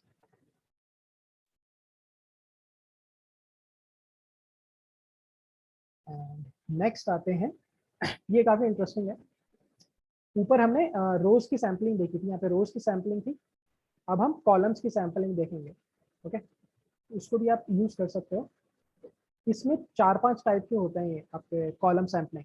ओके, तो कॉलम सैंपल बाय ट्री, कि सपोज करो जब आप एक ट्री बना रहे हो तब column sample. Column sample by level, level का मतलब है कि आपका एक लेवल ये है। ओके, फिर आपका दूसरा लेवल ये है। ओके, तो आपका एक लेवल ये है, दूसरा लेवल ये है, ये कंप्लीट आपका एक ट्री हो जाता है और ये आपके लेवल्स हैं। देन है column sample by node. Column sample by node का मतलब है कि जब आप एक नोड बना रहे हो, सपोज करो यहाँ पे जाके आप एक नोड बना रहे हो, तो इस पॉइंट पे फिर कॉलम सैंपलिंग। तो ये 3 है बेसिकली आपके पास कॉलम सैंपलिंग। तो इन तीनों पैरामीटर्स को देखते हैं, और इन तीनों की डिफॉल्ट वैल्यू 1 होती है। मतलब रूट नोड बनाते हुए आपको, मतलब जब भी आप ट्री बनाओगे तब भी सारे कॉलम्स अवेलेबल हैं, अलग अलग लेवल्स पे भी सारे कॉलम अवेलेबल हैं। जब भी आप एक नोड बनाओगे तब भी सारे कॉलम्स अवेलेबल हैं। ओके, डिफॉल्ट वैल्यू उसकी 1 होती है, बट आप उसको चेंज भी कर सकते हो। So this is a family of parameters for सब sampling of columns. Okay, so basically columns की सब सैम्पलिंग के काम आता है ये। Okay, so all column sample underscore by parameters have a range of 0 to 1. Okay, 0 not included up to 1, 0 से 1 तक इनकी वैल्यू की रेंज होती है। द डिफॉल्ट वैल्यू इज 1, आपका डिफॉल्ट वैल्यू 1 है। And specify the fraction of columns to be sub sample. Okay, और आप जितनी वैल्यू दोगे इसकी, सपोज करो 0.5 है तो मतलब आधे कॉलम सैंपल होंगे। ओके, 0.75 है मतलब आपका 3/4 कॉलम है वो आपके यहाँ पे अवेलेबल होंगे for making the tree node या फिर लेवल। ओके, तो सबसे पहले पार्ट पे आते हैं, कॉलम सैंपल बाय ट्री। इसमें क्या होता है, is the sub sample ratio of columns when constructing each tree. तो आपके एग्जीक्यूशन में क्या है, आपके सीक्वेंशियल ट्रीज बनते हैं। ओके, सीक्वेंशियल ट्रीज बनते हैं। तो जब भी आप एक ट्री बना रहे हो तब आपको जो आपके ओरिजिनल कॉलम्स हैं, सपोज अगर आपके पास 10 ओरिजिनल कॉलम्स हैं और उसमें से आपने 0.5 दिया है इसको, इसका वैल्यू 0.5 है, तो इसका मतलब है कि जब ये वाला ट्री बनेगा तो इस 10 में से 5 कॉलम्स अवेलेबल होंगे ये ट्री बनाने के लिए, और इन 5 कॉलम से ही आपका पूरा ट्री क्रिएट होएगा। फिर जब नेक्स्ट ट्री बनेगा तो उसके लिए भी यहाँ से रैंडमली कोई भी 5 कॉलम्स होंगे, वो ही यूज होंगे ये वाला ट्री क्रिएट करने के लिए, and so on. Okay, so column sample by tree का मतलब है कि आपका जब भी कोई ट्री आप नया बना रहे हो तो उसमें कितना रेशियो, मतलब कितना रेशियो होगा आपका नॉर्मल कॉलम्स का। ओके, तो sub sampling occurs once for every tree constructed. तो एक ट्री के लिए एक बार सब सैंपलिंग होती है इस वाले कॉलम सैंपल बाय ट्री में। ओके, नेक्स्ट आता है कॉलम सैंपल बाय लेवल। तो इसमें क्या होता है, is the sub sample ratio of columns for each level. कि आपका हर लेवल है उस पे कॉलम्स का कितना सब सैंपल करना है। तो sub sampling occurs once for every new depth level. तो जब भी मान लो यहाँ से इस वाले लेवल से इस वाले लेवल पे गया, तब आपकी एक सब सैंपलिंग होगी। फिर इस वाले लेवल से इस वाले लेवल पे गया, तब वापस एक सब सैंपलिंग होगी। ओके, इस तरीके से आपका column sub sampling, column sample by level work कर रहा है। Columns are sub sampled from set of columns chosen for the current tree. और जो आपने करंट ट्री के लिए कॉलम्स चूज किए हैं, तो सपोज करो आपके 10 ओरिजिनल कॉलम्स थे, उसमें से 0.5 सपोज करो आपने इस फर्स्ट ट्री के लिए चूज किए, और इस पे आपने कॉलम सैंपल बाय लेवल भी लगा दिया, तो इन 5 ट्री में से ही, मतलब इन 5 कॉलम में से ही फिर आपके बाकी सैंपल होंगे। ओके, तो इस तरीके से आपका फिल्टर आउट होता है यहाँ पे। Column sample by node last है आपका, कॉलम सैंपल बाय नोड। तो इसमें क्या है, is the sub sample ratio of columns for each node. तो जब भी आप एक नोड बना रहे हो या स्प्लिट कर रहे हो, तो उसमें आपके कितने कॉलम्स कंसिडर होंगे। Sub sampling occurs once every time a new split is evaluated. तो जब भी एक नया स्प्लिट इवैल्यूएट होएगा कि क्या यहाँ पे स्प्लिट करना चाहिए या नहीं करना चाहिए, तो उस टाइम पे आपका ये column sample by node work करेगा। Columns are sub sampled from set of columns chosen for current level. और ये किससे सैंपल होएगा, जो इस लेवल के लिए आपने चूज किए हैं आपके कॉलम्स, उससे फिल्टर आउट होकर यहाँ पर आएगा। इस कंप्लीट पिक्चर को अंडरस्टैंड करने के लिए नीचे का एग्जांपल है। सो आपका सपोज करो ये एक साथ वर्क करते हैं, आपके तीनों सब सैंपल्स हैं एक साथ वर्क करते हैं, और जरूरी नहीं कि आपको हर बार ये तीनों ही डिफाइन करना है। आप कोई भी एक भी डिफाइन कर सकते हो, ये चाहो तो तीनों भी डिफाइन कर सकते हो। बट वर्क कैसे करते हैं ये देखो। सपोज करो आपने आपके XGBoost है एल्गोरिदम, उसमें हाइपर पैरामीटर दिया कि कॉलम सैंपल बाय ट्री है उसकी 0.5 वैल्यू है, कॉलम सैंपल बाय लेवल है उसकी 0.5 वैल्यू है, and column sample by node है उसकी 0.5 वैल्यू है। ओके, तो ये आपने आपके हाइपर पैरामीटर में दिए। तो अब सपोज करो आपके पास टोटल 64 फीचर्स हैं। ओके, 64 फीचर्स हैं। अब अगर आप देखोगे, अब इन 64 फीचर्स को देखते हैं कि ये कैसे यहाँ पे वर्क हो रहा है, एक बार से क्लियर आउट करते हैं। तो सपोज करो आपके पास 64 फीचर्स हैं, 64 कॉलम्स हैं। तो सबसे पहला है कॉलम सैंपल बाय ट्री, और इसका है 0.5। तो इसका मतलब है कि जब भी एक ट्री बनेगा तो उसके लिए 0.5 का मतलब है 32 कॉलम्स अवेलेबल होंगे for forming a tree. Okay, तो ये 32 कॉलम्स अवेलेबल होंगे। नेक्स्ट है आपका कॉलम सैंपल बाय लेवल, अगर 0.5 है तो इसमें होगा कि जब भी आपका, अब ये इस लेवल से नेक्स्ट लेवल पे जा रहा है, तो यहाँ पे जब ये जो लेवल पे होगा आपका बाइफर्केशन, तो इस लेवल को फॉर्म करने के लिए सपोज करो वापस 0.5। ओके, तो इस 32 का 0.5, तो यहाँ पे 16 कॉलम्स अवेलेबल होंगे आपका ये स्प्लिट्स बनाने के लिए। ओके, और नेक्स्ट है column sample by node. Okay, सो ये है आपका 0.5। तो अब सपोज करो इस वाले लेवल से जब आप नेक्स्ट लेवल पे जा रहे हो, और फिर आप यहाँ पे एक नोड को अगर आप स्प्लिट कर रहे हो, तो इस नोड पे स्प्लिटिंग के लिए कितने कॉलम्स अवेलेबल होंगे, इस 16 के हाफ। ओके, तो दैट इज 8। तो ये वाला जो नोड बनेगा, इसके लिए आपके पास जस्ट 8 कॉलम्स होंगे 64 में से। तो इस तरीके से आपका कॉलम सैंपलिंग वर्क कर रहा है। ओके, तो हर स्टेज पे आपका इस टाइप से आपका फिल्टर आउट होता है। आपका ट्री लेवल पे आपके 32 कॉलम्स है, इन 32 कॉलम्स में से ही जब नेक्स्ट बाइफर्केशन होगा तो उसके लिए 16 कॉलम्स अवेलेबल होंगे। ओके, यहाँ पे बाइफर्केशन करने के लिए। और फिर जब नेक्स्ट यहाँ पे स्प्लिटिंग होगी तो उसके लिए फिर 8 कॉलम्स ही अवेलेबल होंगे इस नोड के लिए बाइफर्केशन करने के लिए। ओके, इस तरीके से सीक्वेंशियल यहाँ पे स्प्लिट होता है। So this is column sample by tree, column sample by level, and column sample by node. Okay. और इसमें नेक्स्ट आता है आपका लैम्डा, लैम्डा और अल्फा। सो लैम्डा और अल्फा क्या है, बेसिकली आपके रेगुलराइजेशन वो है, आपके रेगुलराइजेशन है, टर्म्स है कि आपको किस टाइप का रेगुलराइजेशन करना है आपके XGBoost में।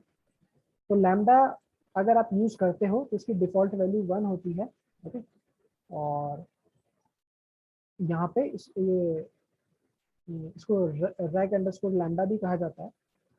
तो ये बेसिकली लैम्डा क्या होता है कि L2 रेगुलराइजेशन टर्म है जो आपके वेट्स के ऊपर लगती है ये, ओके। और L2 रेगुलराइजेशन क्या है आपका, रिज रिग्रेशन होता है बेसिकली, ओके। ओके, एक क्विकली रिज रिग्रेशन का क्या फॉर्मूला होता है? Residual error plus lambda into slope square. तो बेसिकली यहाँ पे स्क्वायर टर्म्स होती हैं बेसिकली, जो आपका यहाँ पे लैम्डा होता है और उसके बाद जो आपका रेजिडुअल टर्म्स है उसका यहाँ पे स्क्वायर होता है, ओके। सो रिज रिग्रेशन इस टाइप का वर्क कर रहा है। बेसिकली स्लोप्स का स्क्वायर होता है, कोफिशिएंट्स के उसका स्क्वायर। L2 रेगुलराइजेशन है वो लैम्डा से डिनोट होता है। This is used to handle regularization part of XGBoost।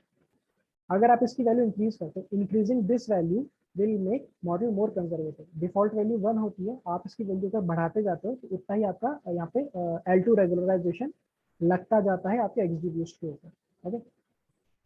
Next term है अल्फा। अल्फा है आपका L1 रेगुलराइजेशन, और L1 regularization terms on weights, or it is analogous to lasso regression. It can be used in case of very high dimensionality so that algorithm runs faster when implemented. Okay, तो suppose करो आपके पास बहुत सारे columns हैं, तो आप alpha वाली value को आप इंक्रीज कर सकते हो बेसिकली।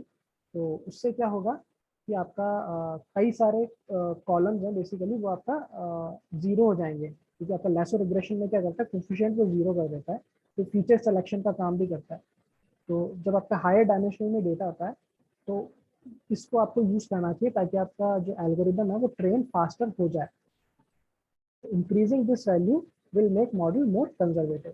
सो ये आपके रेगुलराइजेशन टर्म्स हैं जो XGBoost में यूज होती है, लैम्डा और अल्फा, ओके। ये भी आप हाइपर पैरामीटर से सेलेक्ट कर सकते हो, ओके। ज़्यादा नहीं बचे, बस थोड़े से ही बचे हाइपर पैरामीटर्स, थोड़ा सा पेशेंस रखना। सो अभी आता है ट्री मेथड, ओके। सो ट्री मेथड के अंदर बेसिकली यहाँ पे आप यूज करते हो डिफरेंट मेथड्स, और यहाँ पे ही आप बताते हो, जैसे यहाँ पे GPU_hist है, तो इससे आप बताते हो कि आपको GPU इम्प्लीमेंट करना है एल्गोरिदम यूज करते हुए। तो बेसिकली ये एक पैरामीटर होता है अगर आपको GPU यूज करना है आपका XGBoost पर। तो देखते हैं कि पैरामीटर क्या है और क्या करता है।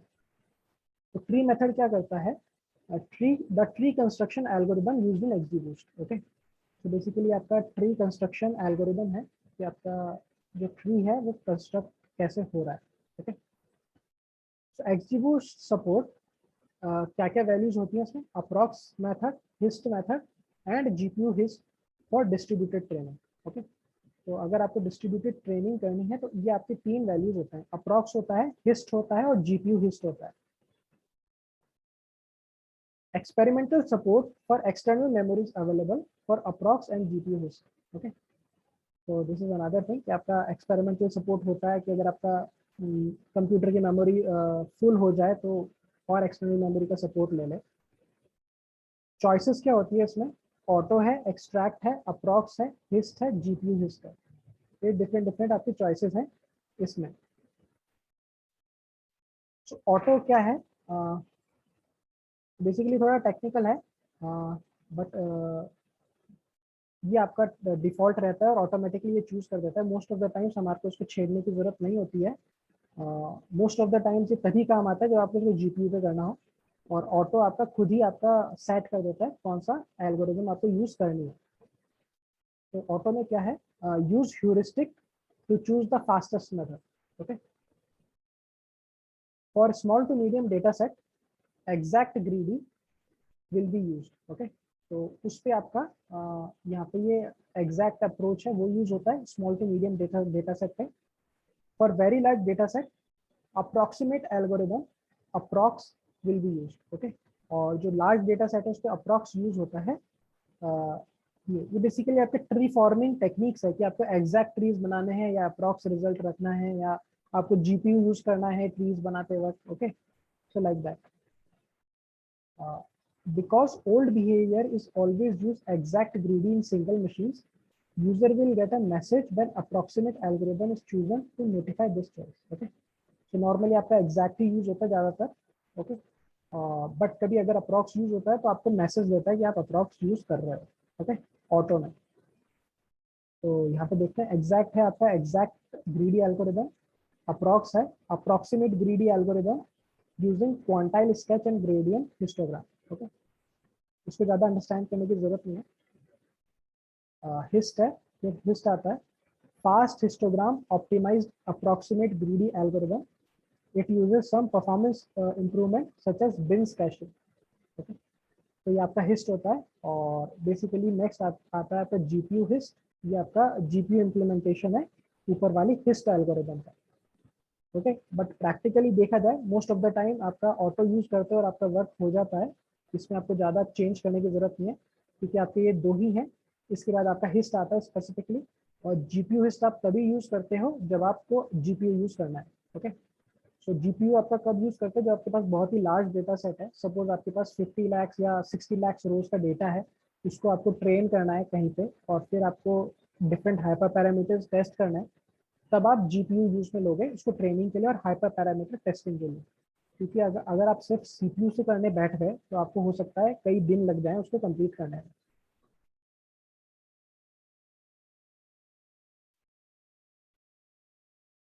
Okay, so I think this is the last one, scale cost weight.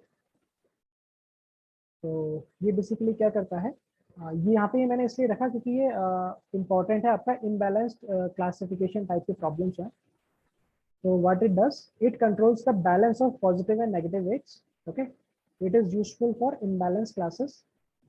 Value greater than 0 should be used in case of high class imbalance as it helps in faster convergence. तो अगर आपका मतलब आपका इम्बैलेंस डेटा है तो उसको आपको value greater than 0 आपको उसको रखनी चाहिए. और इसकी वैल्यू आप कैसे आप कैलकुलेट कर सकते हो कि आप क्या वैल्यू रखो. तो टिपिकल वैल्यू है जिसको आप कंसिडर कर सकते हो कि आप एक रेशो निकाल सकते हो कि आपका नेगेटिव क्लास है, सपोज आपका माइनॉरिटी क्लास है, उसका आप सम कर सकते हो कि आपके कितने सैंपल्स हैं डिवाइडेड बाय आपका पॉजिटिव क्लास का कितना इंस्टेंसेस है. सपोज करो अगर आपका 100 अगर आपके सैंपल्स हैं नेगेटिव क्लास के या माइनॉरिटी क्लास के और आपके पास टोटल 900 सैंपल्स हैं मेजॉरिटी क्लास के. ओके, सो ये वैल्यू आप फिर 1/9 वैल्यू आप यहाँ पे उस टाइप पे रख सकते हो अप्रॉक्स करके इसकी. ओके, तो लाइक दैट इस तरीके से आप रख सकते हो स्केल कॉस्ट वेट की वैल्यू. ये इम्बैलेंस उसमें यूज आती है. ओके, सो लास्ट हमारा आता है लर्निंग टास्क पैरामीटर. ओके, ये काफी कि आपका मॉडल है वो लर्न कैसे कर रहा है. बेसिकली ऊपर हमने बूस्टिंग पैरामीटर्स देखे और अभी हम देखेंगे कि ये लर्न कैसे कर रहा है. तो ज़्यादा बड़ा नहीं है, इसके दो ही पैरामीटर्स हैं. Okay, so these parameters are used to define optimization objective, the metric to be calculated at each step. Okay, तो बेसिकली आपका कैसे ऑप्टिमाइज कर रहा है बेसिकली वो डिफाइन करता है. They are used to specify the learning task and the corresponding learning objective. Okay, so ये देखते हैं एक बार. तो पहला है ऑब्जेक्टिव.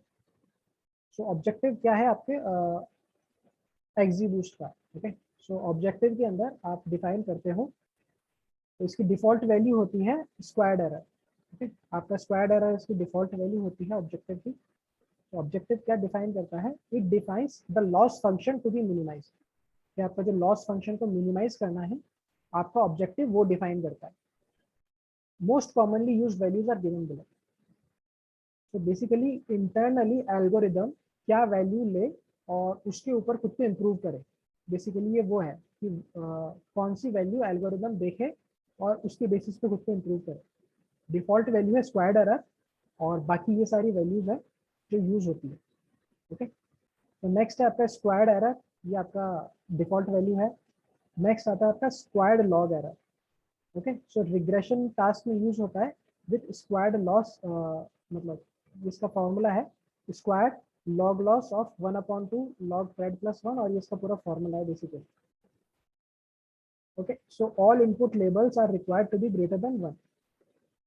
या -1 से ऊपर होने चाहिए आपके सारे लेबल्स बेसिकली यहाँ पे। फिर आपका आता है रेज लॉजिस्टिक। तो बेसिकली ये लॉजिस्टिक रिग्रेशन है, उसके बेसिस के ऊपर ऑप्टिमाइज करता है। देन आपका बाइनरी लॉजिस्टिक है, देन बाइनरी लॉग इट्रॉ है। तो बेसिकली इन दोनों में क्या है, logistic regression for binary classification. कि आपका जो अगर बाइनरी क्लास है तो उसके लिए लॉजिस्टिक रिग्रेशन की कैसे ऑप्टिमाइज करना है, और ये बेसिकली आउटपुट प्रोबेबिलिटी के अंदर देता है। Okay, then logistic regression for binary classification, output score before logistic transformation. So different ये है, इसमें मैट्रिक्स है बेसिकली, जस्ट लाइक आपका बाइनरी हिंज आता है इसमें। Okay, and like that. सो ये आप पढ़ना। नेक्स्ट आपका ये इंपॉर्टेंट है बेसिकली सॉफ्ट मैक्स। ये आप आपके न्यूरल नेटवर्क्स में भी देखोगे ये वाला फंक्शन। तो सॉफ्ट मैक्स यहाँ पे भी यूज आता है। तो सॉफ्ट मैक्स में क्या है कि अगर आपको मल्टी क्लास क्लासिफिकेशन करना है, जस्ट लाइक मल्टी क्लास में क्या होता है, आपका आइरिस है, सपोज है आपका आइरिस है, आइरिस डेटा सेट में आपका सेटोसा, वर्सिकलर और वर्जेनिका, सपोज ये 3 थे। तो ये मल्टी क्लास क्लासिफिकेशन है। तो सॉफ्ट मैक्स में क्या होता है कि ये आपको हर जो आउटपुट होता है उसमें प्रोबेबिलिटीज देता है कि किसकी प्रोबेबिलिटी कितनी है, और उसके बेसिस पे जिसकी सबसे हाई प्रोबेबिलिटी होती है उसको 1 कर देता है, बाकी 2 को 0 कर देता है। तो वो वाली क्लास सेलेक्ट हो जाती है।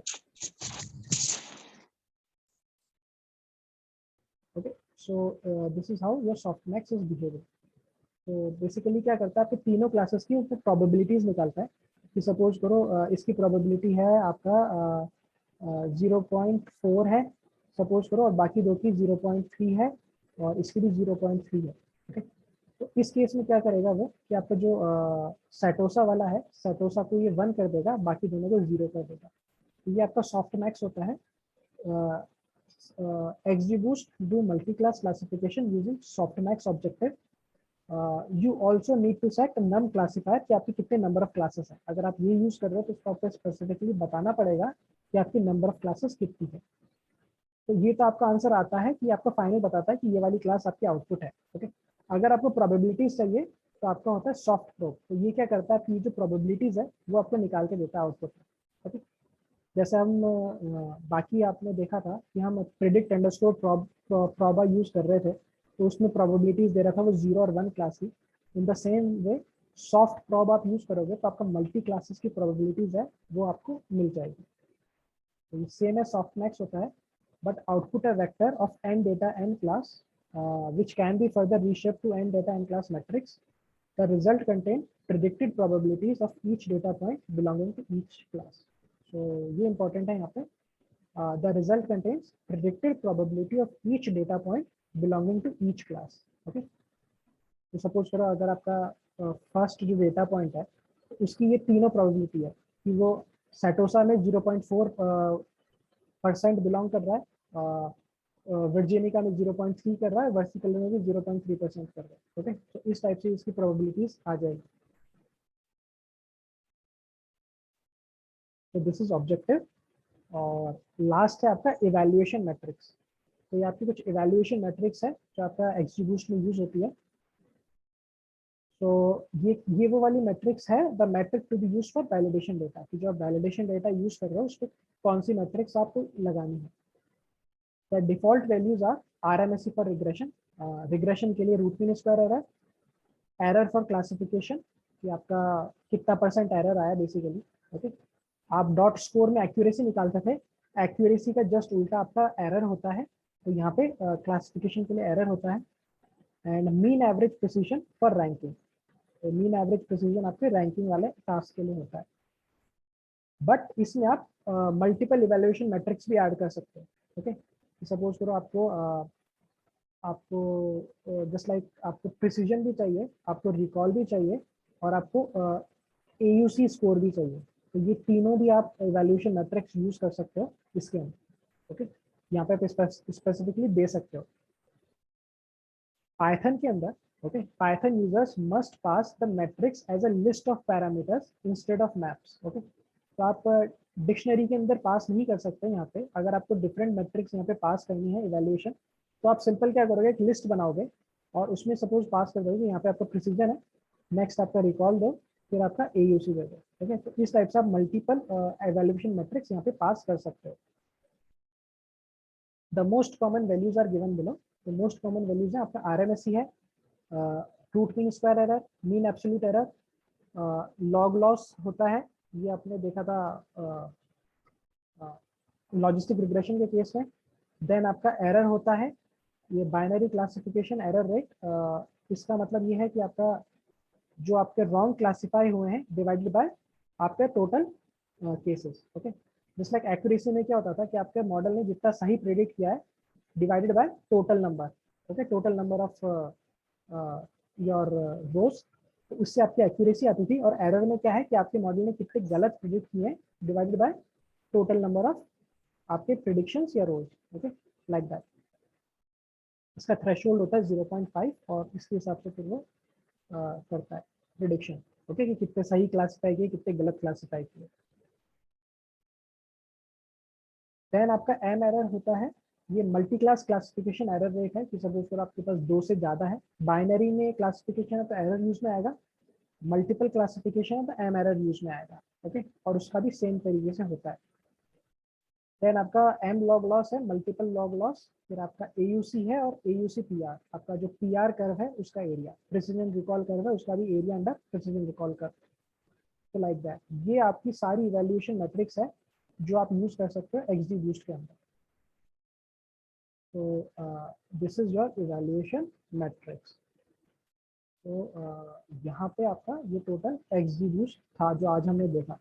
तो आप इसमें से देख सकते हो इसका हाइपर पैरामीटर्स काफ़ी ज़्यादा हैं और काफ़ी एक्सटेंसिव है, ओके। सो इसलिए ये थोड़ा कवर करना ज़रूरी था ताकि एक बार आपको थोड़ा आइडिया लग जाए कि इसमें क्या क्या बेसिकली होता है, और फिर जैसे जैसे आप इसमें प्रैक्टिस करते जाओगे वैसे वैसे आप इनको एक्सप्लोर करते जाओगे, ओके। तो this is your XGBoost, okay.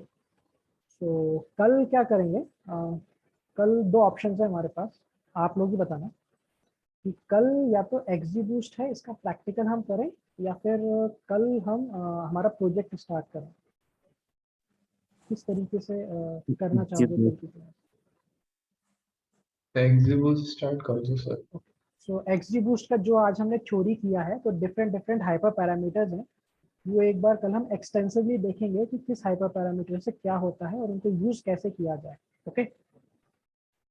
तो कल की क्लास में XGBoost करेंगे, और XGBoost से रिलेटेड आपके कोई क्वेश्चंस हो या कुछ पॉइंट्स क्लियर ना हो तो वो भी हम कल देख लेंगे, ओके।